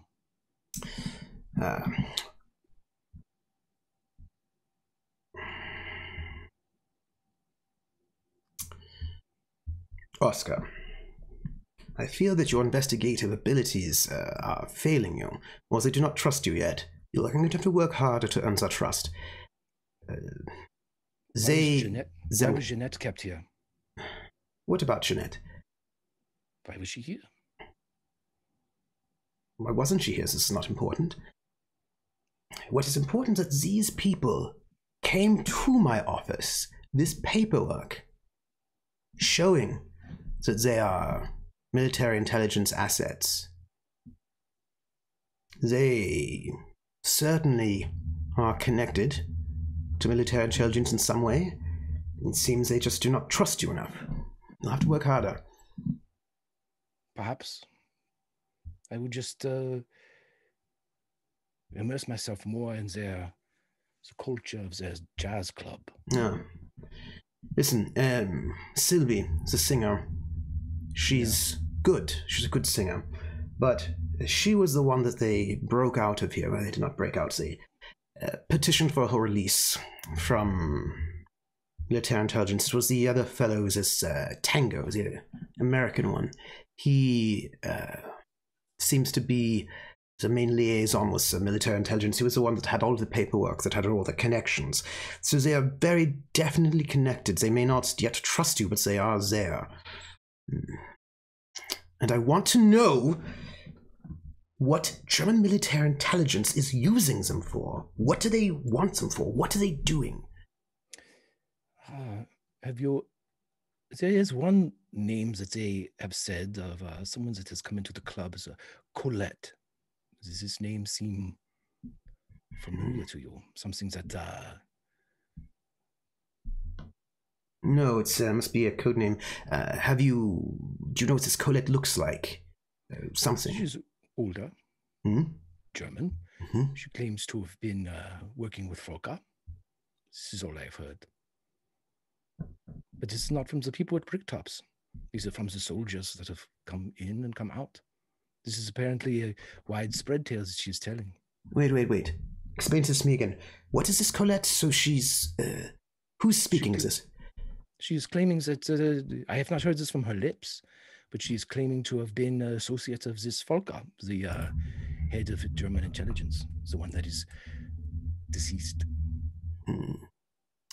Give me a deceit.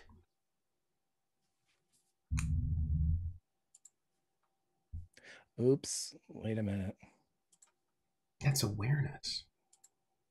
Hold on. No, that's... I have another sheet that I need to pull up here.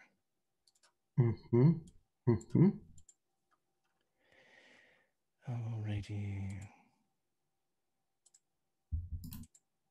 Wow, this is good. That was a terrible roll. I am not going to let that stand. I'm going to have to use my fate point that I have for him to re-roll that, because I apparently rolled a -4.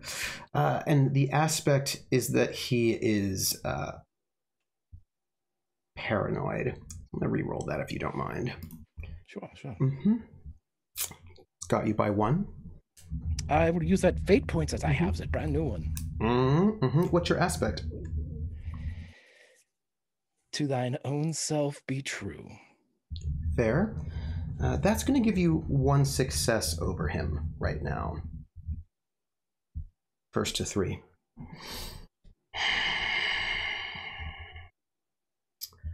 All right. Explain this from the top. Woman, older, German. She says she works with Falke. Military intelligence. Who's speaking about her exactly? Some of the soldiers. I don't know the names. German soldiers in the bar. Yeah. Why do they know about this? Who are they? I need their names. They might also be corrupt. I will look into it. I've only seen them there once. I need to know if there's this woman, this older woman who works with Falke. Perhaps be on the lookout for her. No.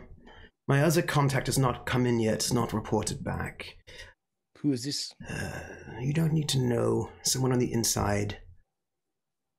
This is someone that if I cross paths with, I must make sure that I have a disagreement with them. I need another deceit from you. This one is good, yeah. We're tied.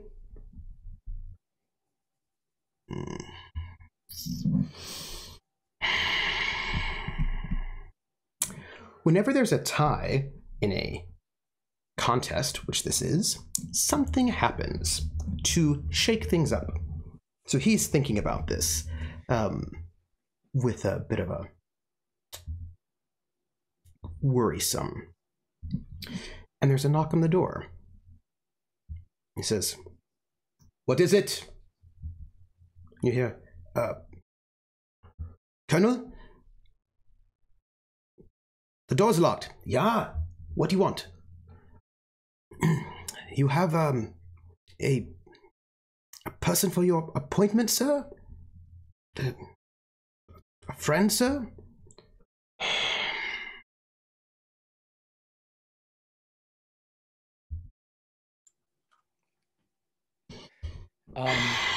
Oscar finishes the whiskey and puts it in the drawer and closes it and goes back over and sits down at the chair.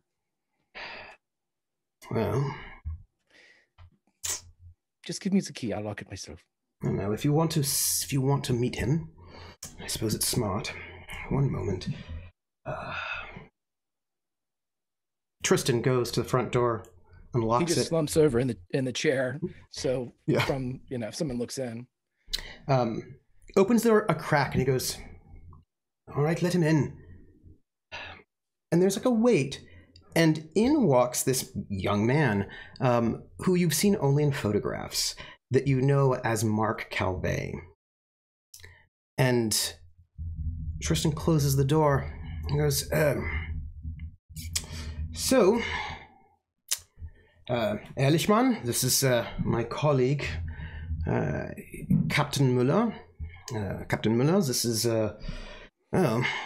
Lieutenant Ehrlichmann. He's in the military intelligence, and he's working with us. You have not... Intelligence working with the Gestapo. Yes. This is all kinds of union. So picnic forthcoming, I guess. Yeah. He's been suspicious a little bit of his bosses. So I've asked him to do a little bit of digging for me. He's been an asset for us for quite some time. But he does not report in as often as I would like. The man goes, well, Colonel, you know, I have a job to do and I cannot be here all the time. It's difficult work, all this investigation. And I recognize you, he says to you. I recognize you as well, Lieutenant. We saw each other here in the, on the block in Gestapo. So, if you'll, I don't mean to speak here very long. I just wanted to deliver you some notes. Is it? And Tristan says, he's all right. He's Gestapo. He's important Gestapo. I need another deceive roll from you.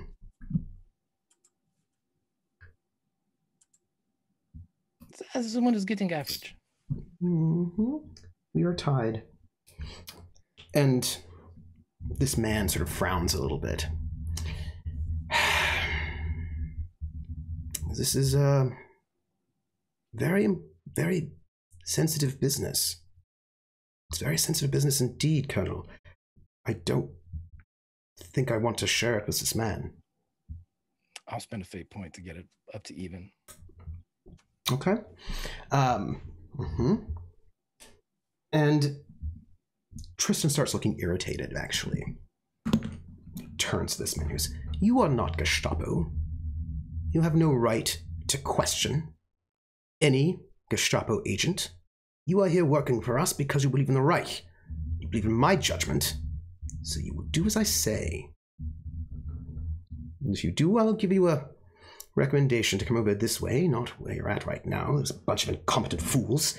All right, give it up. What have you seen? He's a little frustrated. He hesitates a little bit again. This Mark Ehrlichman frowns. Captain Miller, straight from Berlin himself. He's one of our most loyal agents. Beyond reproach, brought in specifically for this problem. Ehrlichman, explain. Ehrlichman frowns and he goes, well, I'm following the woman that you... I've been following this woman. She was Colonel Falke's secretary. And she's been quiet mostly for the last few months, but and recently she's been more active. I've seen her. I don't know. I didn't trust her. I thought she was perhaps a bit. I questioned her. I didn't trust her. I thought maybe I should go and follow her, just see what she's doing. And I did. And I saw her a couple of different places. And Tristan seems to be a little bit irritated. What is her name? I need a name. Sorry. Charlotte Oswald. And she spent too much time. When you called, Sir Colonel, to let them know about the Bricktop's asset, you said that I should look out to see who tried to contact them, who looked around, and it was her. She was the one that went to go and contact them. She went in there late at night to meet with them. And Tristan looks at you for a moment, and just sort of like notes this. Goes, when? What day was it that she went, It's like, oh, it was just a few days ago. You can see him calculating time in his head to figure out if you had been there or not. I'm going to need a deceive from you.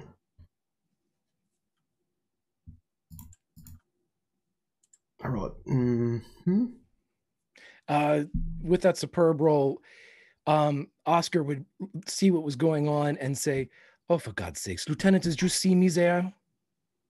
No, sir. He looks up at Tristan and says, "This is the Colette I'm telling you about." Tristan nods. All right. Ehrlichman, go on. What else have you learned? And this is a moment, it's like a big moment, and he looks very, very hesitant to say anything. He pulls out a small notebook. I have followed her to a location. It's a location she's gone to a couple of times, but she hasn't been there for the last day or so. I think perhaps she might be afraid people are looking after her. She met with the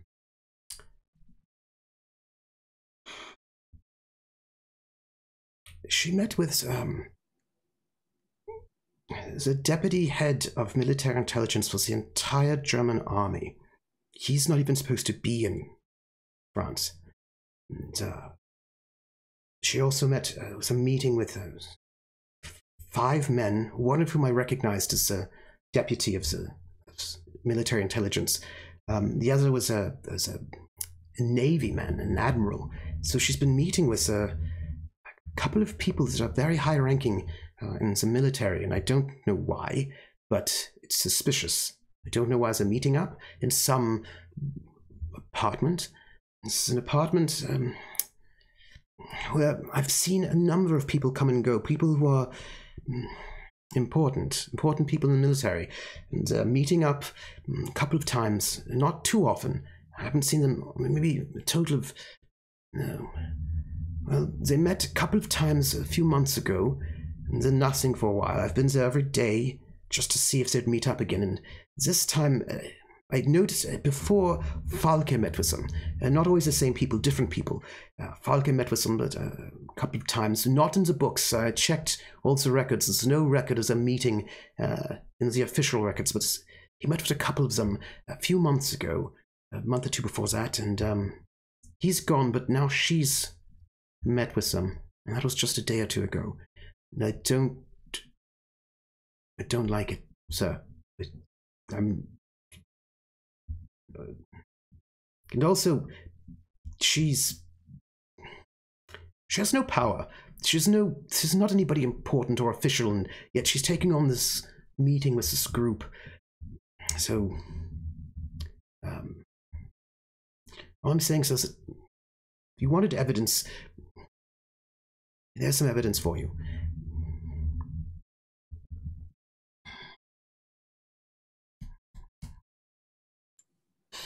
Tristan looks at you. Captain? I haven't seen any of these people in the brick tops. No, but surely you agree this doesn't look good at all. Why would these people be meeting? It's very strange for so many high-ranking German officers to be in Paris and away from Berlin. Mm-hmm. Yes, I agree with this. It's also strange to... This is a bit unsanctioned, is it not? Their meeting? Of course it is. At least I don't... An investigation like this. Is Berlin aware of what's going on? I think that they would be most interested in the fact that they are people where they're not supposed to be. Yes. Well, I've just learned this, that they are in the places they're not supposed to be this evening. Apparently it was 2 days ago, Ehrlichman. Why did you not tell me immediately? Ehrlichman, like, sort of shrugs. He's like, sir, I cannot just come to the Gestapo and they will know. It's not that easy. I have... It's not easy being a double agent. Tristan frowns. I suppose you're right. Can you get me photographs of these people? I need harder evidence before I go to Berlin. And he looks at you. This is your job. Hmm? It is not my job to check and see if the Admiral is here to meet with some secretary. Is this what I have been brought to Paris for, Tristan? Is this why the Arctic Wolf was here? Yeah. Oscar, I do not think you understand the implication of what is going on here, what might be going on here. I understand completely. You are speaking of a coup. I am. And this is not something that you can... These are not accusations that you can bring up without excellent proof. The people... You said the deputy of military intelligence. This man... The head of the Abwehr has a lot of friends. Set up in high places. We don't know how deep this corruption goes. Ehrlichman is saying that someone in the Navy was there. I don't know who else is involved in this corruption. I don't know who is an enemy of the Reich, how widespread this is going. But we are indeed talking about perhaps a coup, or something like this. I don't know exactly what the details are, but if this group, this Bricktops, is involved in a coup, or as an asset, this is the easiest way in. The easiest way in. In where? To join this coup? No, to defeat this coup. We need to know who all is involved. We need to know details. This Ehrlichman, he just kind of throws that off to Mark as if Mark isn't even there. He's not on the inside. He's on the inside of the Abwehr, but he clearly doesn't have the information that we need. I mean, your surveillance is good, but there were no photographs. You need photographs next time. Make sure you do that. I need to know what's their planning, who's involved, what their timetable is. I need to know how widespread this goes, and if your group is being used as some sort of cat's paw. I think that maybe they'll talk to you, or you can get Colette to speak with you. You can maybe perhaps learn something about what's this is going on. Do you understand, Tristan, that if you make these accusations, or you make, even if 80% of them are correct, the 20% could fracture the Reich?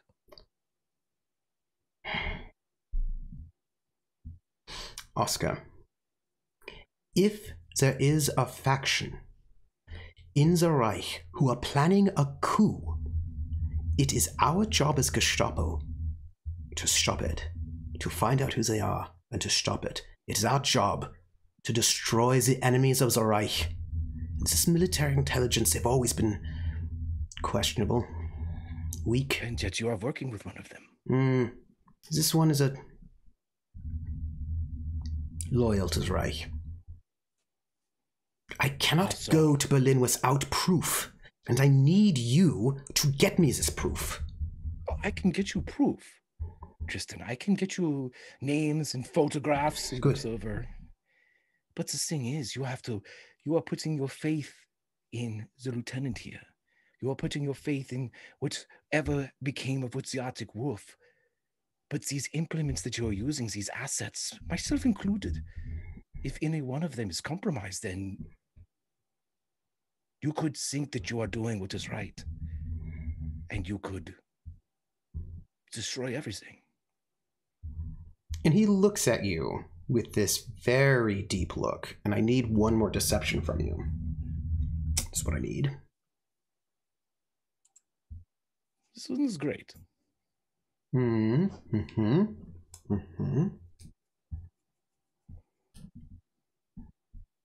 he says, looking deep in your eyes, I trust all of my assets completely, the ones that I have vetted, the ones who are trustworthy. And he stops and he goes, Ehrlichman, Lieutenant, you are dismissed. Thank you. I would like, give me whatever you have. And Ehrlichman sort of hands a piece of paper to him. He looks at it and he tucks it into his pants pocket. Ehrlichman, you are dismissed. Thank you. Continue your work with your observation of this Colette. Please see if you can get a timetable. Let me know who all is involved. At least get me photographs. I need actual evidence. Actual evidence, Ehrlichman. Get me photographs. Get me something a bit more tangible. Right now I'm getting just your word. And I'm not getting detail that I need. Go do that. Continue your investigations. Continue what you're doing. And see me again. Please don't make it this long, unless you need to, unless you're going undercover. Give me about at least not more than a week or so. And Ehrlichman's like, sir, I can't, also, would you write this, I would like I would like it if you could write me the recommendation so I could get into the Gestapo sometime soon, please. Because you'll get it when I get more information. Go. You're all dismissed. And Ehrlichman leaves, and the minute he leaves, Tristan turns to you. And as soon as that door closes, Oscar stands up, and he is nose to nose with Tristan. You think he's compromised? What do you think? You are trusting this man? I don't trust him. I trust you. You didn't. You trust him more than you trust me. No. You didn't tell me about him. I didn't. This is someone that could compromise me. Is there any more? Am I going to stumble over somebody who is sent to assassinate these singers at Bricktops, and they see me there carrying beers, and they decide to kill me?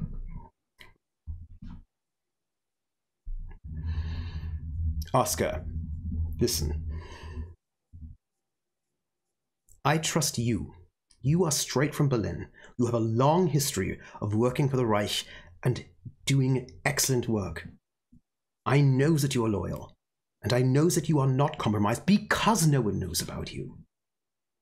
I am keeping you safe, and I'm keeping your cover safe by making sure no one knows you're here. Which is another thing. Before we get off on this, who said, he said, she said, you did not tell the soldiers that I killed the interrogator. No. Isn't that something they should know? I told the military intelligence what happened, to see what they would do. At this moment, they're keeping it quiet, which I find very interesting. Don't you? I do. Did you tell them that you had Jeanette? Oh, yes. They knew that I had her. I took her from them, right in front of their faces. But they're not advertising. I think this is very strange. I let them know, I leaked it to them, that we have lost Jeanette. We had this terrible compromise in the Gestapo headquarters. They know it, but yet they're not moving on this information. They're keeping it quiet, which makes me suspicious of them. Something's going on. They don't want anyone yet to know, when they have every reason to leak it, but they're not doing it, so something's going on with them.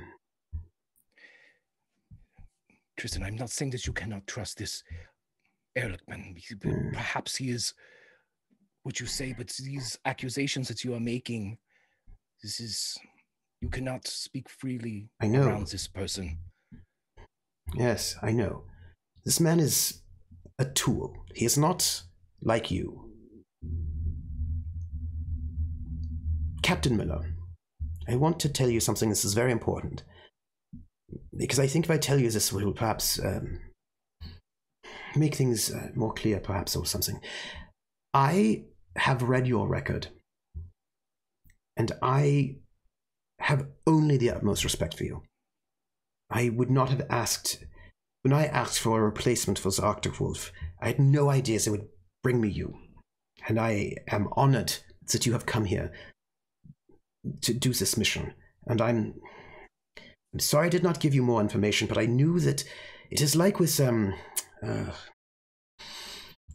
it's It's like with when you're doing radio work, which I don't know if you've ever done. If you hear something and you're not quite sure what they say, with the thing you're observed, what you've surveilled, what they're saying.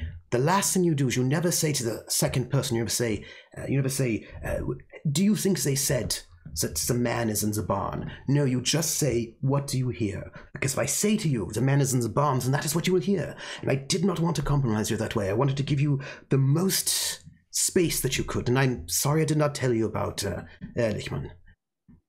But is there anyone else that I should know about? Anyone else that would be involved in Bricktops? Or around Bricktops? No. Anyone else that is claiming to be something that they are not? No.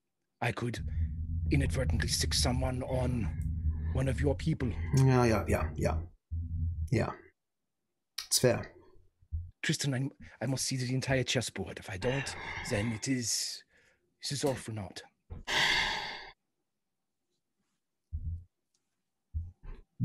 All right. Oscar, listen.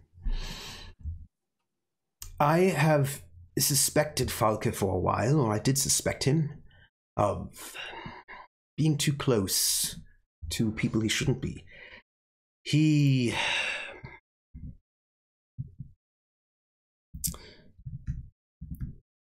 got, I don't know, he's made too many mistakes, and he seems to be too friendly with a man. I don't know if you know him. Wilhelm Canaris. Wilhelm Canaris is the chief of the Abwehr right now. He's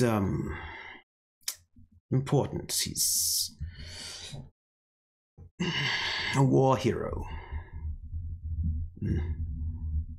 World War I. Great things for the Reich. Beyond reproach. But ever since we have come to power, Admiral Canaris is someone I don't trust. He feels weak to me, and I don't believe he has the Reich's best interest at heart. And I saw him, Admiral Canaris, right out of Berlin, here in Paris, meeting with this Falke, and that's when I became suspicious. There's no reason why he and this Falke should meet. Now, of course, you could write this off as, meeting all of the chiefs in the different places. It could be understandable, perhaps. But the moment I go to start putting in motion this man Ehrlichman, some others, get information about this Falke, the moment I think I might be getting close, he gets killed. And more importantly, there's an easy perpetrator. This woman, Jeanette, clearly didn't do it and doesn't know anything, but she was set up to take the fall so that we would not be suspicious. But I am not so easily fooled by that, so we kept her. That was their mistake. Whoever's covering up this murder, they made a mistake by implicating Jeanette, framing her. Because if Jeanette did it, it's not a military matter, it's a Gestapo matter. So we keep her. See if she knows anything, perhaps she doesn't. She's a bit stupid, she's a fool. But we have to keep her, So it remains our jurisdiction and not theirs. But what this Ehrlichman says is true, then there is some sort of conspiracy going on. Canaris wasn't there, but I know he's involved. This is actionable items, Tristan. These are things that I can work on. Please, listen. And do not worry about Jeanette anymore. Simple fool that she is. Did you take care of her? She is in a better place. Good.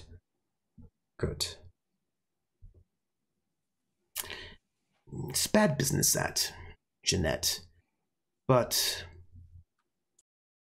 It's good she's taken care of. This means she can't report back to military intelligence if they get a hold of her. It's all right. All right. So, things you should know. The Arctic Wolf is here. She was here to observe, to try to find out what was happening in the wake of this Falke business. Look at to see who killed Falke, of course, because if we can find who killed Falke, I think we can find the conspiracy. But then he looks very suspicious right now. Very suspicious. So normal for this guy? Yeah. There's one other thing you should know, in case this is relevant.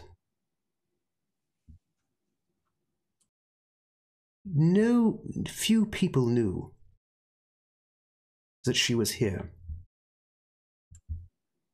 One person knew that the Arctic Wolf is here, besides me. His jaw clenches. There was one person who knew. And he looks at the door. Ehrlichman. Ehrlichman knew she was here. He's here. Oscar's like pacing around. And he stops for a second, turns and looks at Tristan, and then just drops his hand. And he stops several times, like he has things to say, and then he turns back around. And finally he settles on this. And the Arctic Wolf is dead. Yeah. And here you have invited this unknown into our confidence, and you have introduced him to me.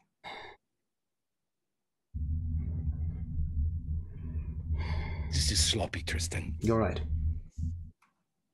You're right.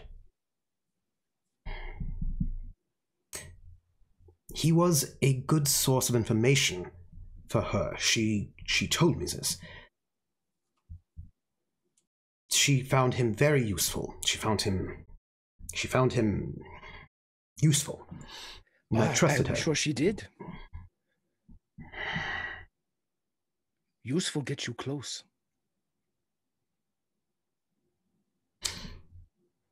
I need you to... I'm sorry. Follow Ehrlichman? I will not give you instructions. That's something I need to do. Yes, I appreciate this. I will not give you instructions. This is your investigation, and I trust you to do it as you will. I'm sorry. You are out of my jurisdiction. This is the point of view. So that you work on your own timetable, you do your own work, but yes, I would appreciate it if you would follow Ehrlichman, find out what you know about him. If he... let me know. But, Oscar, you must understand. You must understand that the Reich itself is in danger if what I think is true is indeed true.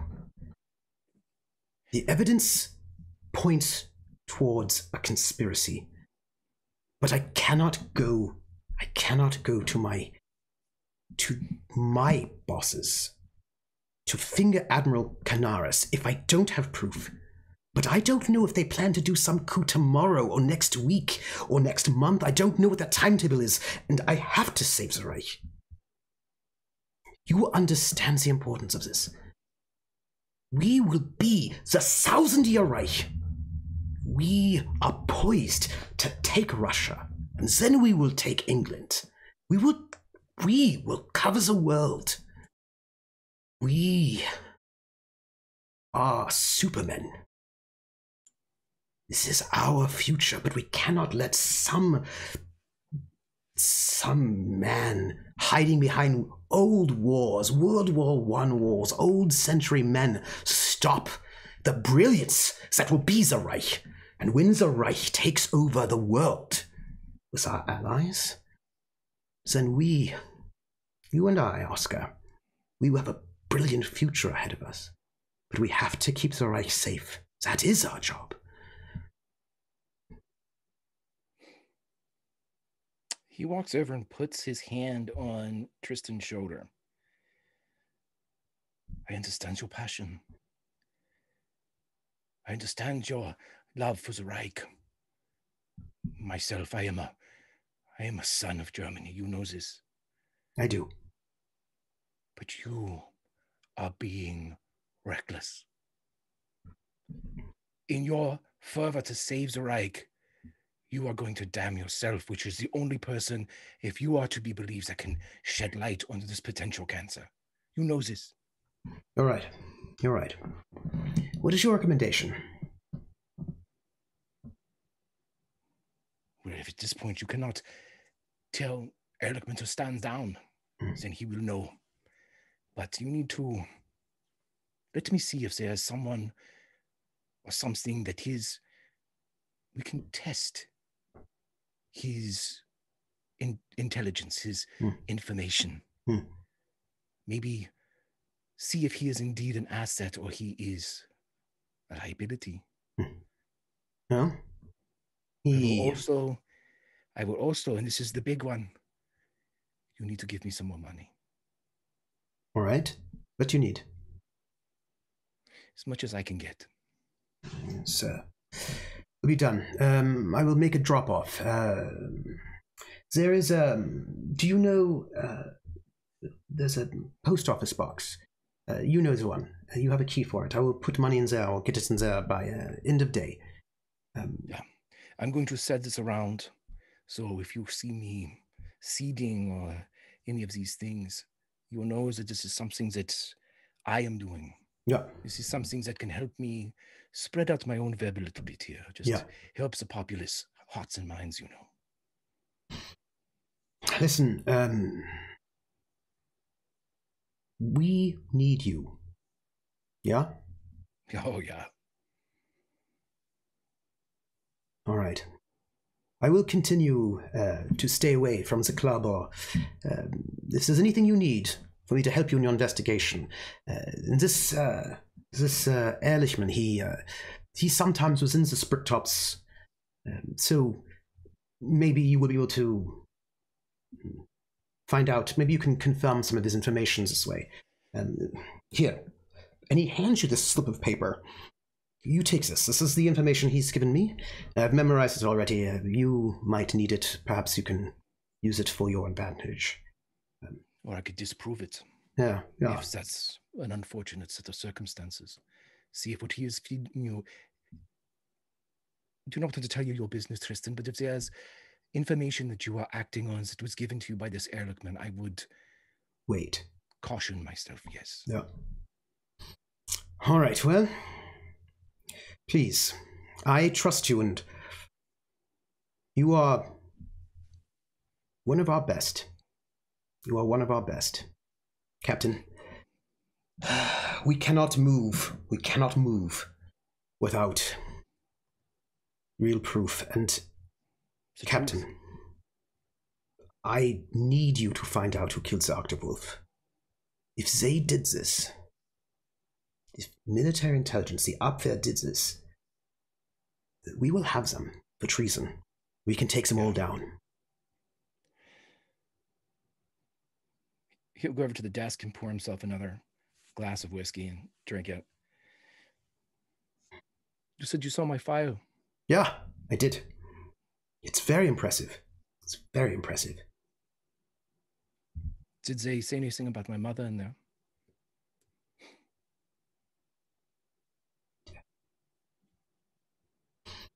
You have been in Spain for some time, yeah? Yeah. Yeah. I understand you've been there for about a year or so? Yeah. He pours himself a glass. Oscar will clink the glass while he pours it. I know that she passed. I just want to know if they updated my file.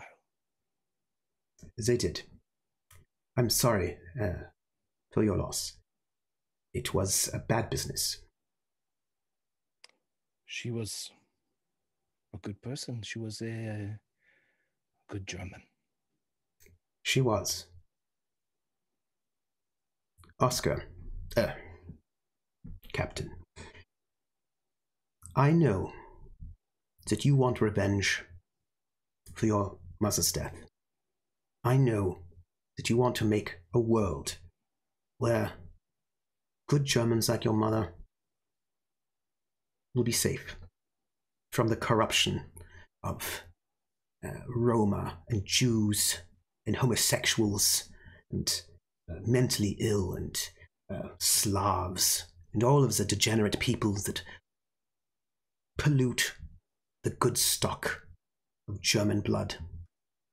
I know you will do this for your mother. The right thing. And this is why I trust you. Well, that and what you did in Madrid. What you did in Madrid 9 months ago, that was brutal work. It's very well done. Very well done indeed. Yeah, I will make my mother proud. I know you will. And there's one other thing I should perhaps tell you. And you do not have jurisdiction with this information. Actually, to be fair, I do not have jurisdiction for this information either. What I'm about to tell you is some things that I should not know and that you definitely should not know. But you were in Spain. And I think perhaps this might motivate you a bit more.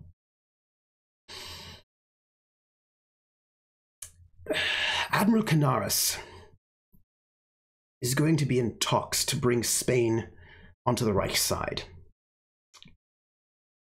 The Reich is leaning on Admiral Canaris to convince Franco that he should join our side more deliberately rather than just sitting around on the side as he is right now. I have friends in Berlin who told me this. I do not believe that Admiral Canaris is going to bring Franco over on our side.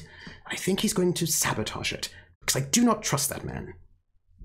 And all the work you've been doing over there in Spain will be for naught if this Canaris sabotages the work we're doing. This is important. This is perhaps the most important work you and I will ever do for the Reich. Is to bring down that man in whatever conspiracy he's making, which clearly has its fingers all over, including here in occupied France. So, he's trying to undo your work. Don't let him. It's also Shakespearean. It's a great man being taken down by people he does not suspect. Yeah. You will do it. You have to. Give me some more time.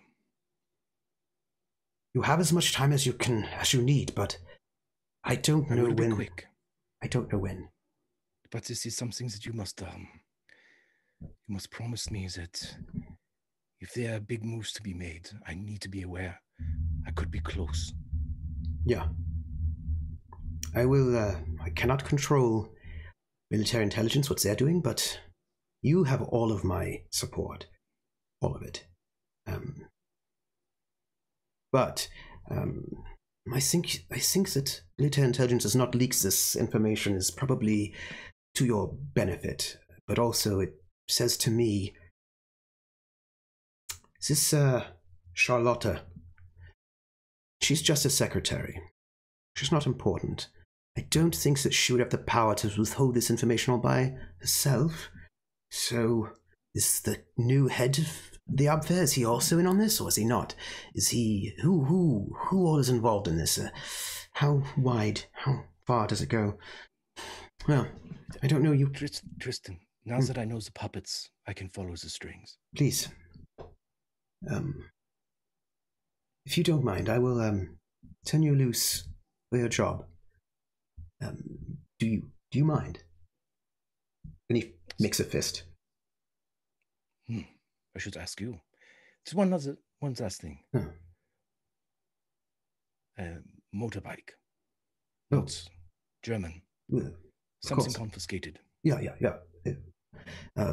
There's do you know the alley behind Café Un? Yeah. I will leave this motorcycle for you there. No worries, I can get it for you.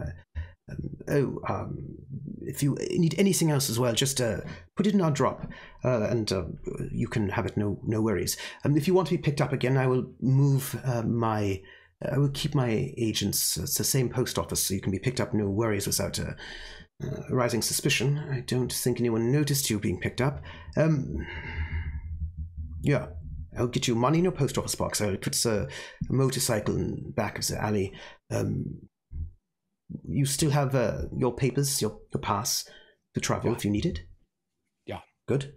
All right. Well, no, if you might I? Do you mind? Smacks you in the face. Just, for one stress. Take a stress, physical stress. Just a little bit of a... And then he opens the door. He goes, "Guards, this man knows nothing. He was useless. If you'll release him, leave him about his business." And the guards just sort of shrug, and they walk you out of this building, out the back door, to an alley where no one sees you pass, leaving Tristan in the private office. As you are out on the street and free, a good double agent about to do your work.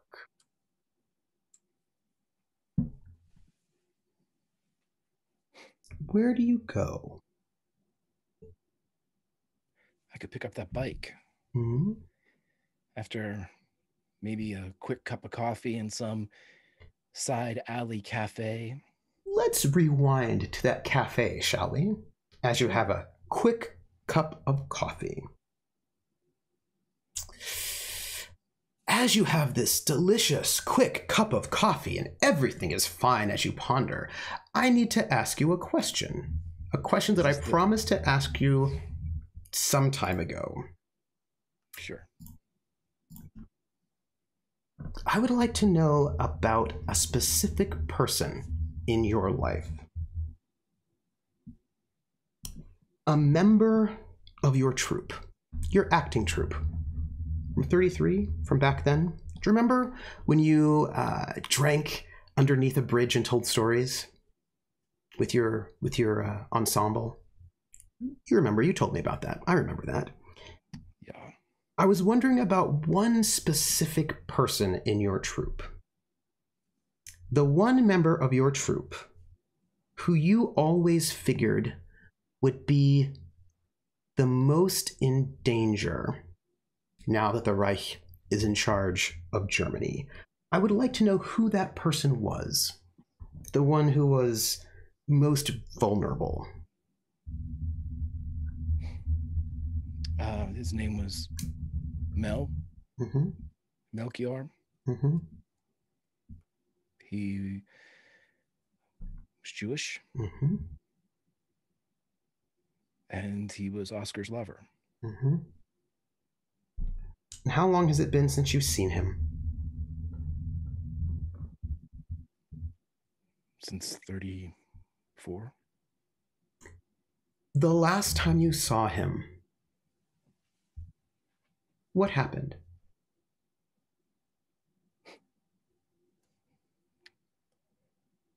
They wanted people to join the party. They needed them. Mel couldn't. They didn't want him. But if I went, I could warn them if there was danger.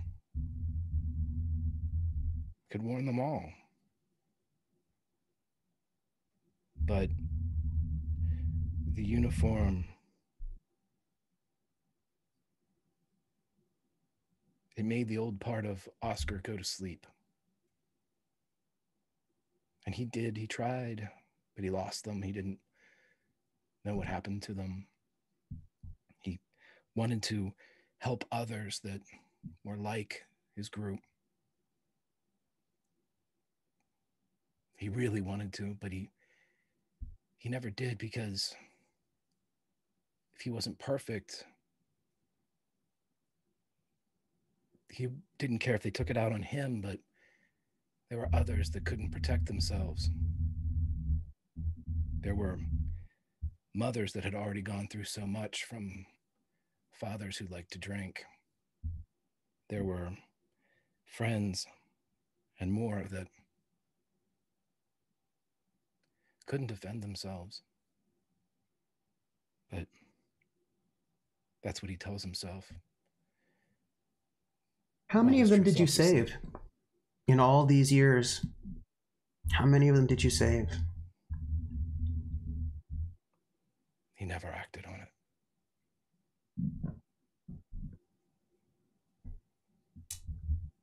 But you did warn Mel. Yeah. He left. He left Germany, 1933. You never saw him again. Maybe he was the one person you did save. Out of all those times you thought about it, but then didn't. A very good German. And in this cafe, this side alley cafe, as you drink this crappy fake coffee, there quietly, in this place, all by yourself, with your thoughts, knowing that maybe a little bit later you'll get a motorcycle, money, you'll get the resources you need to help Colonel Hassel take down the enemies of the Reich as a good German. I don't know, maybe your eyes wander and you notice in the corner of this cafe, tucked back in the corner, you notice a man. You cannot see his face very well because it's behind a script. And you can tell it's a script because it's, like all those scripts are, it's that sort of big, thick script with the little, the hole punched with the little sort of brads in there. But the body looks familiar. And when the script comes down, you see him. You see Mel. And he is back studying a script. You remember what it was like when he tried to learn lines. He would always mouth the words silently, and then he would close his eyes and he would run it through again. And he always did it while moving his mouth. And he was never as good memorizing lines unless you were there to help him. He always needed you to run lines with him to really get it in his head. And it always took him a little bit longer than you, but it was just that thing that you would run lines together. And he's there. He's there in this cafe running lines for a play. You don't know which one. There he is. He makes sure that he keeps his back to where Mel is, and he calls over the waiter, or whoever's the attendant, and he scribbles something on a piece of paper and folds it up with some money and says, "Oh, that man in the corner. Oui? Drink. He got me one the other day. Make sure that he gets the note and whatever he wants, it's time to pass it on. And the rest is tip for you." Oh, oui. Merci. And he smiles and he takes it and he just smiles at you like, what a, it's like a fairly lovely day. And the man, the waiter goes off and he heads back. Oscar leaves as soon as he does. To where Mel is. And you can say, Monsieur, as you walk out of the cafe. Can I get an awareness from you?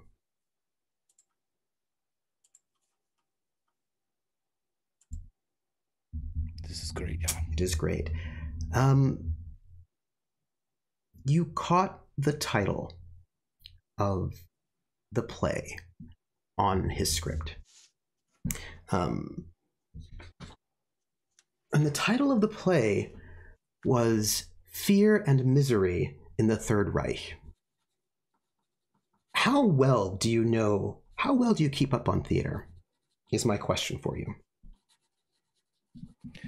I would say, if I'm being realistic, that at this point, he's 10 years removed from any type of, he wouldn't know anything that referenced the Reich. You know, he just hasn't been not kept up with the news. Right. That's all you know about it. That it's some play that's called Fear and Misery in the Third Reich. But you've not kept up with the news, so you don't know who wrote it or what it's about. But if he's here and he's running lines, that means it's going to be staged somewhere, somewhen, here in Paris. That's all you know. The note said, break a leg, and then in parentheses, stop moving your lips.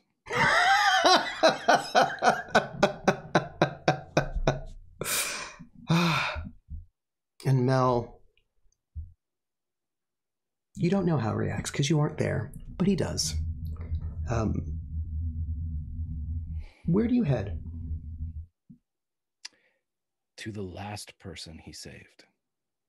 And he is heading on the motorbike out into the country. But this time he is going the long way. And as you ride, Mel runs out into the street after he gets the note. And he looks up and down, and he doesn't see you because you're long gone. You've already turned that corner.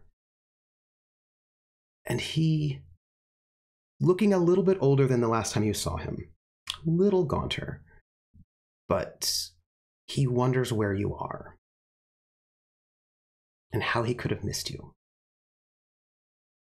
And as he stands there in the street, you make your way through the French countryside on a motorbike, just seeing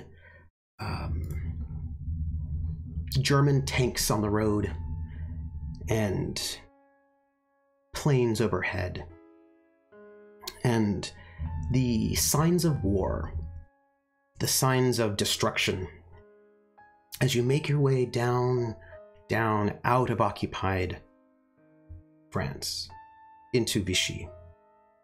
And as you travel, here and then, people ask you for your papers. You're stopped by Germans at checkpoints. When they see your papers, they let you go through immediately with a note of apology. They do not want to hurry or stop you or get in your way, good captain of the Gestapo. And you make your way down into Vichy, France, never having a problem getting gas. If you need gas to refill your tank, it is never a problem for you. And you make your way out to this small farm with a vineyard. The grapes, it's summer. The grapes are out, and it's small, it's out of the way, it's quiet. And it is the place where you left Jeanette. And a dog barks when you pull up. The sound of your motorcycle is not subtle. And the door opens as you're sort of taking off your goggles and all of that. And it's Hannah's stepfather. He's older. And he sees you, and he smiles, and he waves, and he calls back, "Hun, that nice young man is here. That nice young man is here." And he comes out, and he sees you, and he gives you the biggest hug. "Young man, it's good to have you back. I hope everything's all right." Yeah, I've just stopped by. I've had a moment to... Come, no, it's been a long ride. Come in. And he pulls you into this house. He'll kneel down and kind of ruffle the dog's ears, too, when he goes by. Oh.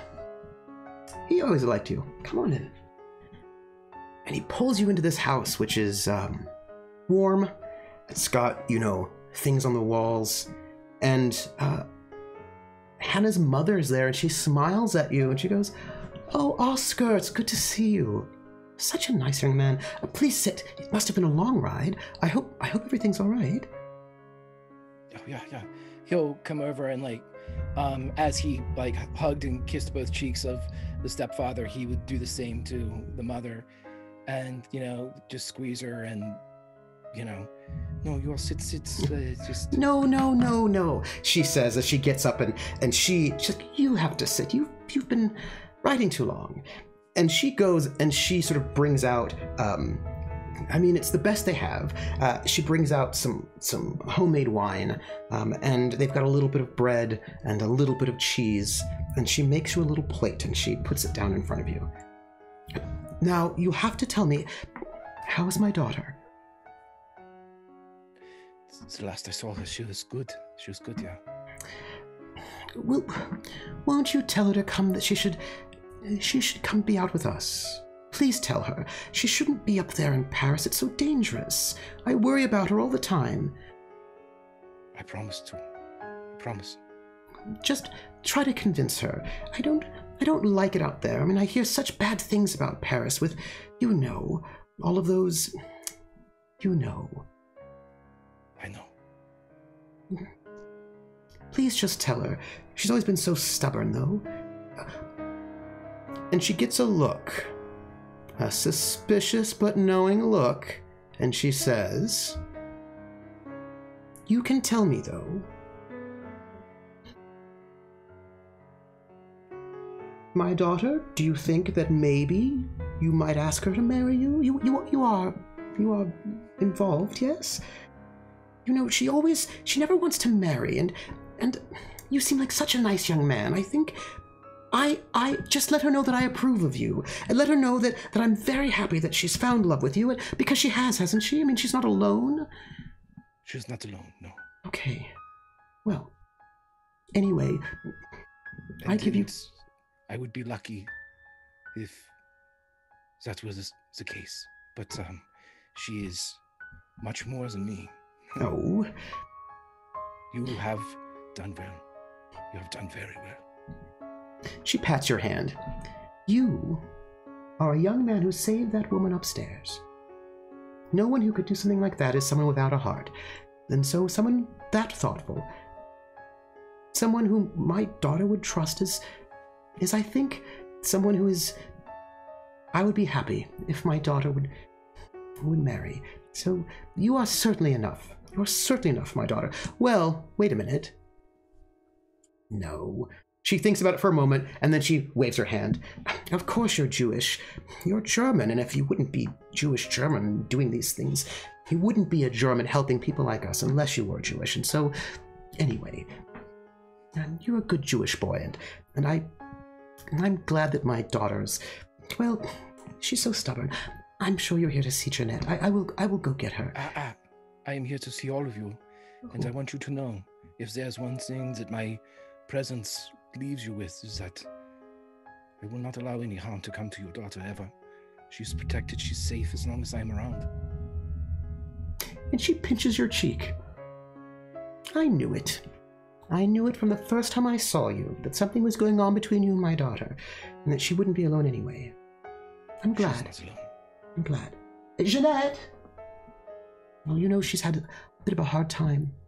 Is she any better? Is she... And the father goes, well, stepfather, well, she's, screaming a little bit less. It's better. It's better. She likes to go outside and, sit in the vineyard. She's not fully there, but she's better. Take a bit of time, I think.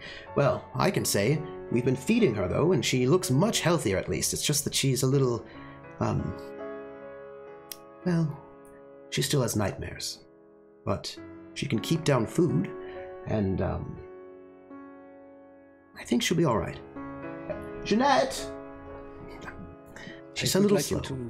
I would like you to take this for her care and for yourselves, and to make sure that everything's okay here. But what? This is, if I promise to watch over your daughters, you must promise to take this, and he will, maybe a quarter of the money that Hassel gave him, he will give to them.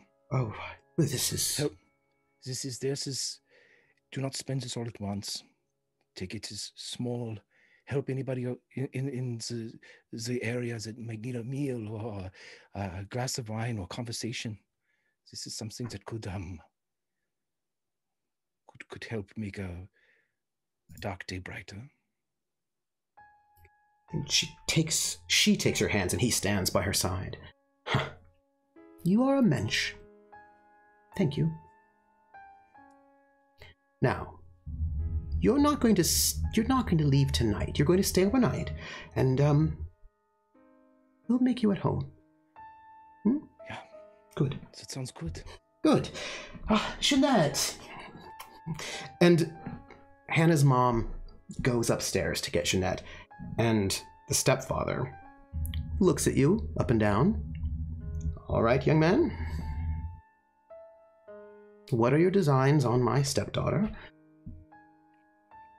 I am to keep her safe and to be her friend until this strangeness is over. This is not the time for... If there is to be happiness, I'm sure that your daughter will find it, and it should be at the time when the world is more peaceful. Young Oscar, I'm older than you are, by a bit. Let me tell you something that you don't know. Clearly, you're too young, you don't understand these things. I lived through the Great War. You cannot put off happiness for when war's over. No one knows how long this will last. And I will tell you something, if you put off happiness until, you will never reach it.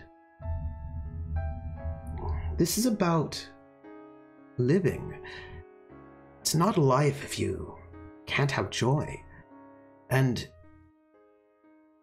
listen to me, let me tell you something about those Nazis. They want to take our joy.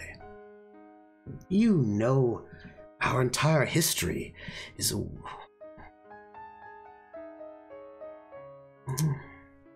Well, they could drive us out of Egypt. They could try to take our joy and our happiness. But what do? We celebrate with food, and they cannot take our joy.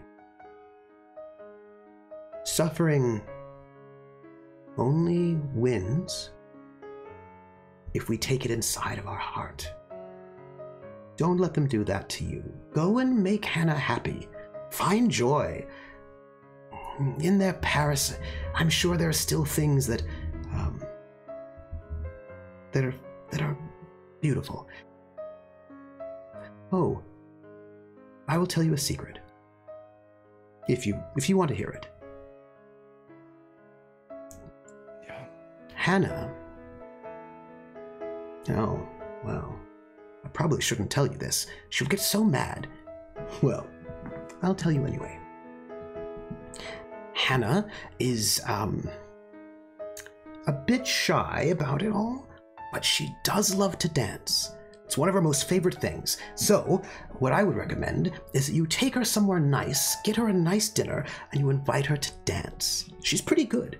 So, I think that would make her happy. So, if you want my advice as her stepfather, the way to her heart is you invite her to dance. So it's a good thing, dancing. Good. So take her to dance, take her to dinner. Find happiness.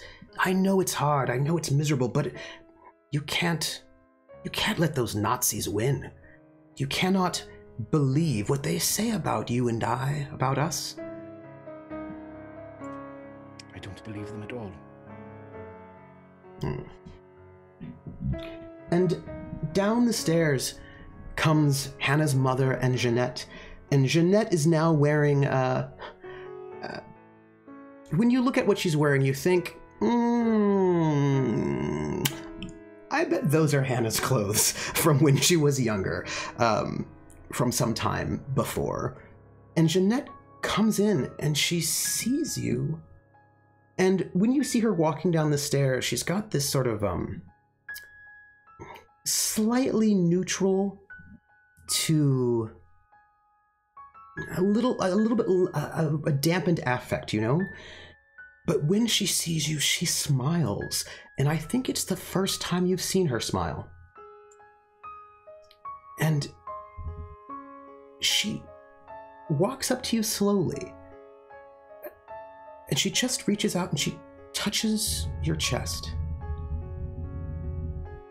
And she feels your heartbeat.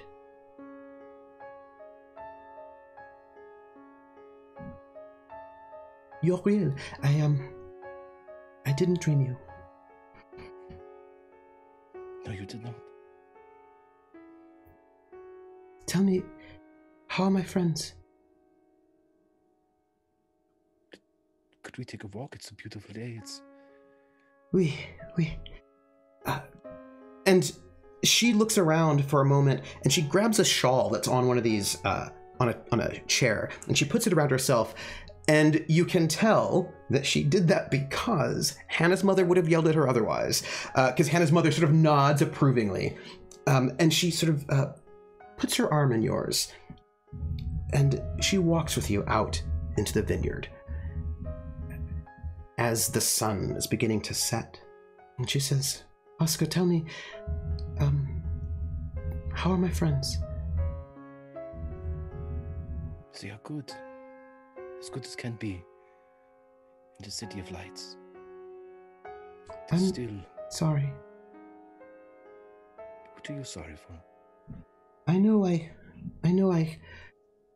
was maybe too loud and I caused them trouble. I know. But will you do me a favor? Will you tell them something for me? Yeah. Tell them that I never said anything about them. No matter how much they asked me about Bricktops, that I never said anything. Yeah. I know. Because I was there.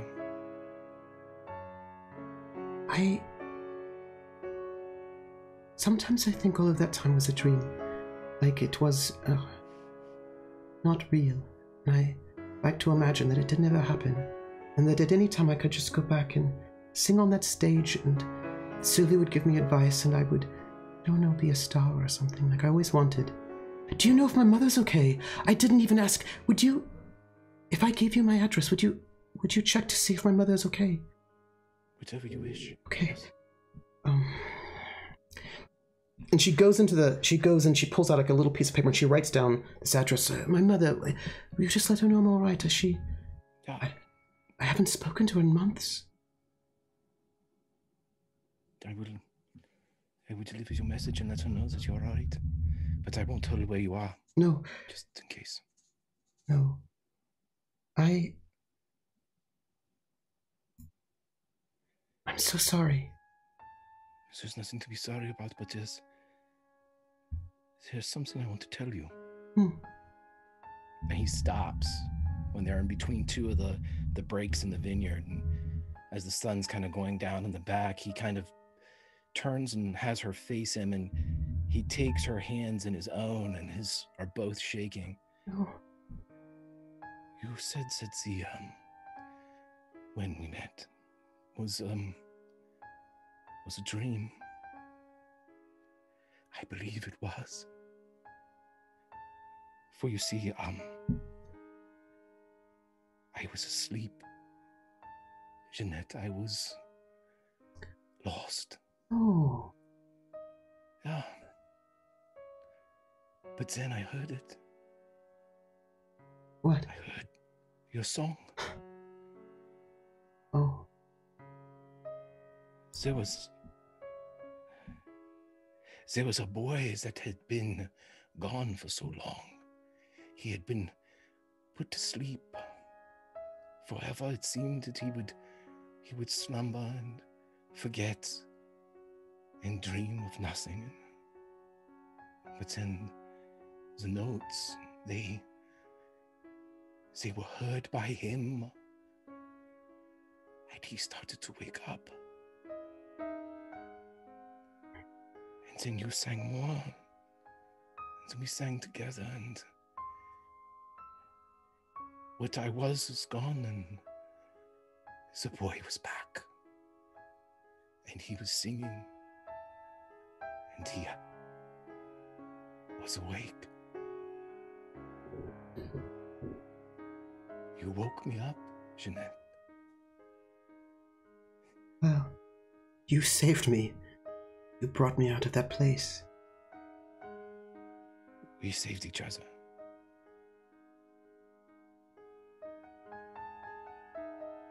Will you come visit me again?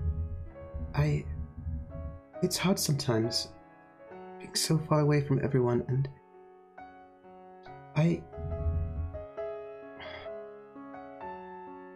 And she just sort of leans in and she puts her head right on your shoulder, and she just kind of leans there. And she says, I don't think anyone knows me but you. Because I don't think I knew myself until after I made it out of there. That place. We are both awake now, Zen.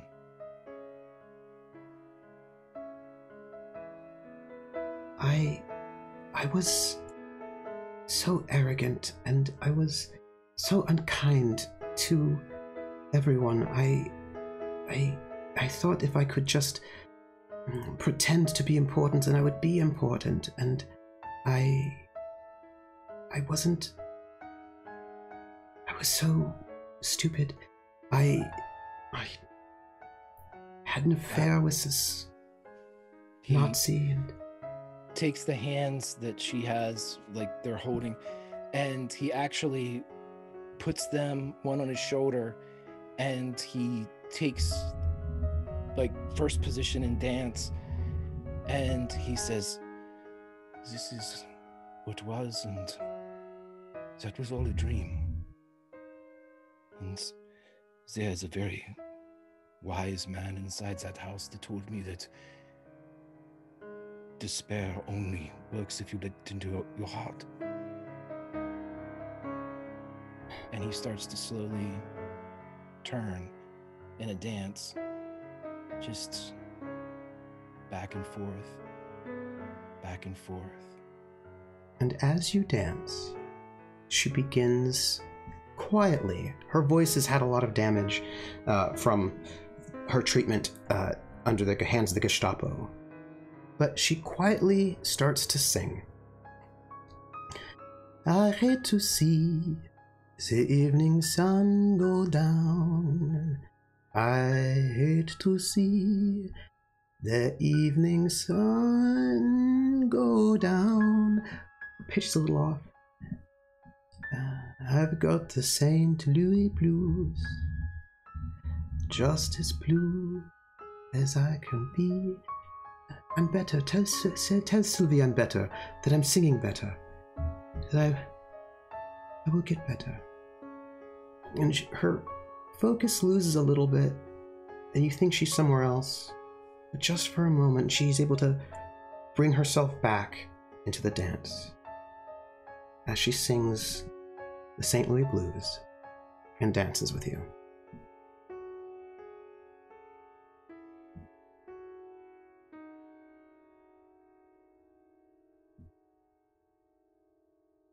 And that's where we end it for today.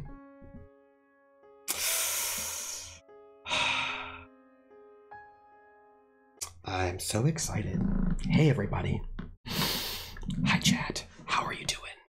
By the way, we have a great title in chat. The suggestion: to sleep, perchance to dream. And I feel like that's going to be our title, everyone. Wow, so amazing.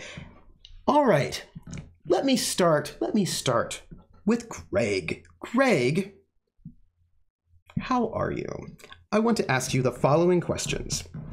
1, how are you? 2, who are you? 3, what are you doing? What are you up to?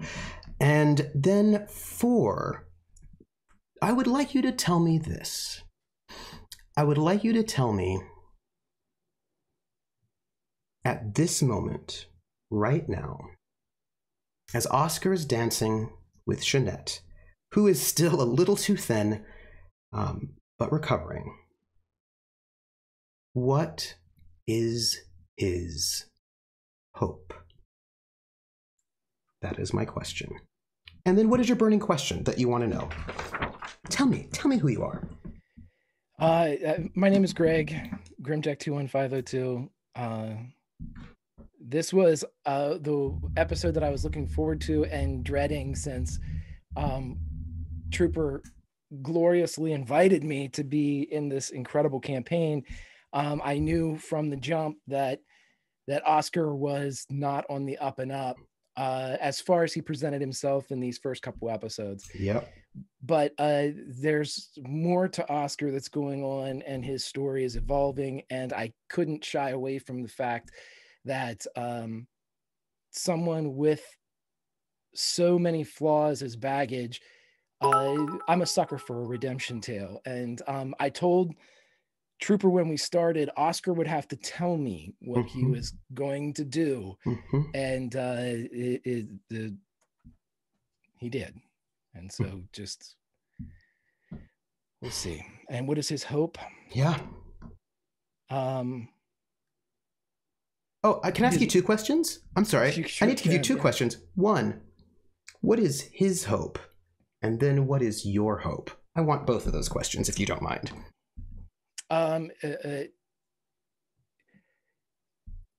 With Oscar's hope is something born out of a very narrow time period. The moment where he decided to act, when he heard Jeanette singing, and that awakening that he went through, and then meeting everybody at Bricktops, having this being drawn back into, in a very weird way, because Bricktops is a performance center, it is a club, being brought back into that world and reminded almost on a daily, constant, minute by minute basis of what and who he was. And I think that if this had been go infiltrate this cell, they work at a bar, or go infiltrate this cell, they work at a chapel or a hospital or something like that, it wouldn't have had the same effect on Oscar, but it did. And it was a combination and a culmination of different things that came through. And I think his hope now is to not redeem himself, but make his mother proud, now that as awful as it is to say, she can't be used against him. Yeah. She's, and now he knows that Mel is safe-ish. And he's cut some strings. And what is your hope? You may not get it. I just want to know what it is to use against you later. Oh, no, I don't. My big problem, Trooper, is that I'm not like, I hope that Oscar can, punch Hitler. It'd be awesome. But I mean, the problem is I want, Oscar has a tale to tell. Yeah. And I hope that the tale that he tells is to thine own self be true. Yeah. I hope that he finds the direction that he's lacked for these years. So I hope that I get to mess with you some more in a good way, in a good way. Yeah. I am troopersjp, and I'm the GM for this group. And I just have to say that I want to thank all of you for being here. First off, all of you people who've sat in chat, thank you. I'm just gonna know that the chief of police just got killed. That will surely have consequences. That will be exciting. Yeah. Oh, there's one thing I wanted to say real quick, Trooper, because you and I talked about it this week. Yeah. I was able to get in contact with the people on my biological father's side of the family. Oh my gosh. Wait, chat. Listen up. This is really important. Go on. This is amazing. I have a 97-year-old great aunt on my biological father's side, and who uses email, that's a miracle in of itself. But I found out that either my great uncle or great I don't know how many greats are in there, as I'm second generation German here in the States, but my great uncle was a member of the German resistance. It was called the Red Orchestra, and apparently he, I'm not sure exactly what the year was. I'm looking into getting more facts, but he died helping dissidents cross from France into Spain, and so this entire thing has taken on a lot more for me now, and I love that story. That's amazing. And I want to know as much as I can about it while playing in this fantastic world. But I just wanted to, that's amazing. Story. So how amazing is that? All right, chat, we need to talk. Chat, we need to have a conversation. You and I, all of us together, need to have a conversation. Yeah? So here's the conversation, my friends. We have an emote, a brand new emote that was made just for these moments. And it's the secret emote. This is it. This is our secret emote. This is the secret emote. Here's the secret. Do not tell the rest of the cast what we learned today. They do not, ooh, I love that. They do not need to know. They do not need to know what we all learned here today. If you want to talk about it, we have a very special secret channel on our Discord, which, by the way, you should totally go to. Go to our, there it is. Go to our Discord, and you can chat in the secret channel. Nowhere else. Keep it secret. The rest of the cast does not need to know that he is secretly Gestapo. That is not a thing they need to know right now. Don't tell them. Just don't tell them. Secret channel. And I trust you all. I trust you all because I know that you know, that we're all going to sit here together, all of us. And I want to say I'm really glad this episode happened because now I'm not the only one who knows, so that when conversations happen in game, it's not just me being like, he's a spy. I'm very excited about that. So, and like, there's the Wikipedia page for the Red Orchestra. How is that? How cool is that? Right? Like, that's awesome. So, yeah, you know, I'm just going to note it, right? Just don't tell them it's a secret. They will find out when and if they find out. Don't even tell your cat, dog, chinchilla. And I will say, just between us, I talked to Greg about this and I said, hey, Greg, would you like to be a secret agent, a double agent? And he said, sure. And I said, okay. But you do know that you may be murdered halfway through the episode by the fellow players and then be out of the show if they murder you. And he's like, yes, I may be murdered. So, you know, Greg knows that his character may be murdered if the team decides to murder him. I don't know what they'll do. So, you know, keep it secret, keep it safe. There you go. Yeah, that's it. You can find me here, of course. You can, in terms of RPGs, tomorrow at 8 p.m., I'm in The Regiment, which is a peninsular game, like Napoleonic Wars, run by Praxagora the Smophoria over on that channel. And you should go and be there if you want to. I am having a lovely time over there. I think I have a new command, which I think just gives... Yes.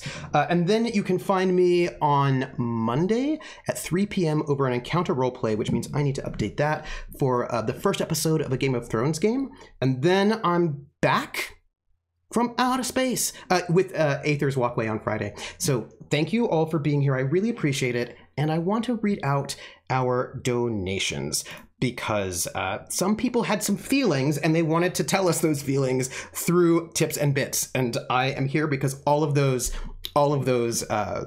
things go to help pay for this cast. And seriously though, right? Greg, right? Greg totally deserves all the support because that was intense. And I have only the utmost respect for somebody who's going to commit in that way to this moment. So... if we might, Void Smoker, who, by the way, has done amazing fan art, as has done Origami Shuriken. So thank you for all the fan artists. Also, William TW, who is French, actually. So I'm so glad that one of our folks from France is here, not embarrassed by our show, has been doing write-ups on the back end. And so once I get a webpage up for you all, we'll be able to have back write-ups of the episodes. Not this one until later, of course. Clearly, so that you all can look at that and catch up if you want to. And so, William TW, Oh, wait. There's more. Sorry. Void Smoker donated $25 and said, "Oh, what a tangled web we weave. Thanks for another fascinating solo episode. Who knows what evil lurks in the hearts of men?" The Shadow knows. Rissa donated 1,000 bits and said, "For all the twists and turns Greg put us through tonight." I think that's fair. What Even Happened donated $25 with this message. No, seriously. What happened? And William TW has donated 1,000 bits and said, "That was so intense. Such a mix of emotions. You two broke me tonight." William, if we broke you, I recommend listening to some Edith Piaf. That will make you feel better because she makes everyone feel better. Thank you all for being here, everyone. This has been such a joy. I'm very excited. Next week is Sylvie's solo episode. And if I have a question, my question is, what's going to happen to Luke and his mother, who are in the police station? And we're going to just, oh, and by the way, if you wanted to know where that support came from, you know how you gave support letters from home, remember? That was from Tristan Hassel. Yeah. That's what it was. It was Gestapo. They're like, "Here you go. Here's some money and also a motorcycle." That was y'all. Just there you go. Hey, just a little bit of double agents, secret Gestapo agents. It sometimes happens. So, thank you, everybody. Take care of yourselves. And I will see you all next week when we get Sylvie's solo episode, when we'll find out a little bit about who Charlie is giving money to keep the bar safe. That's what we're going to work out. Everyone, take care of yourselves, and we will catch you on the flip side. Bye, everyone.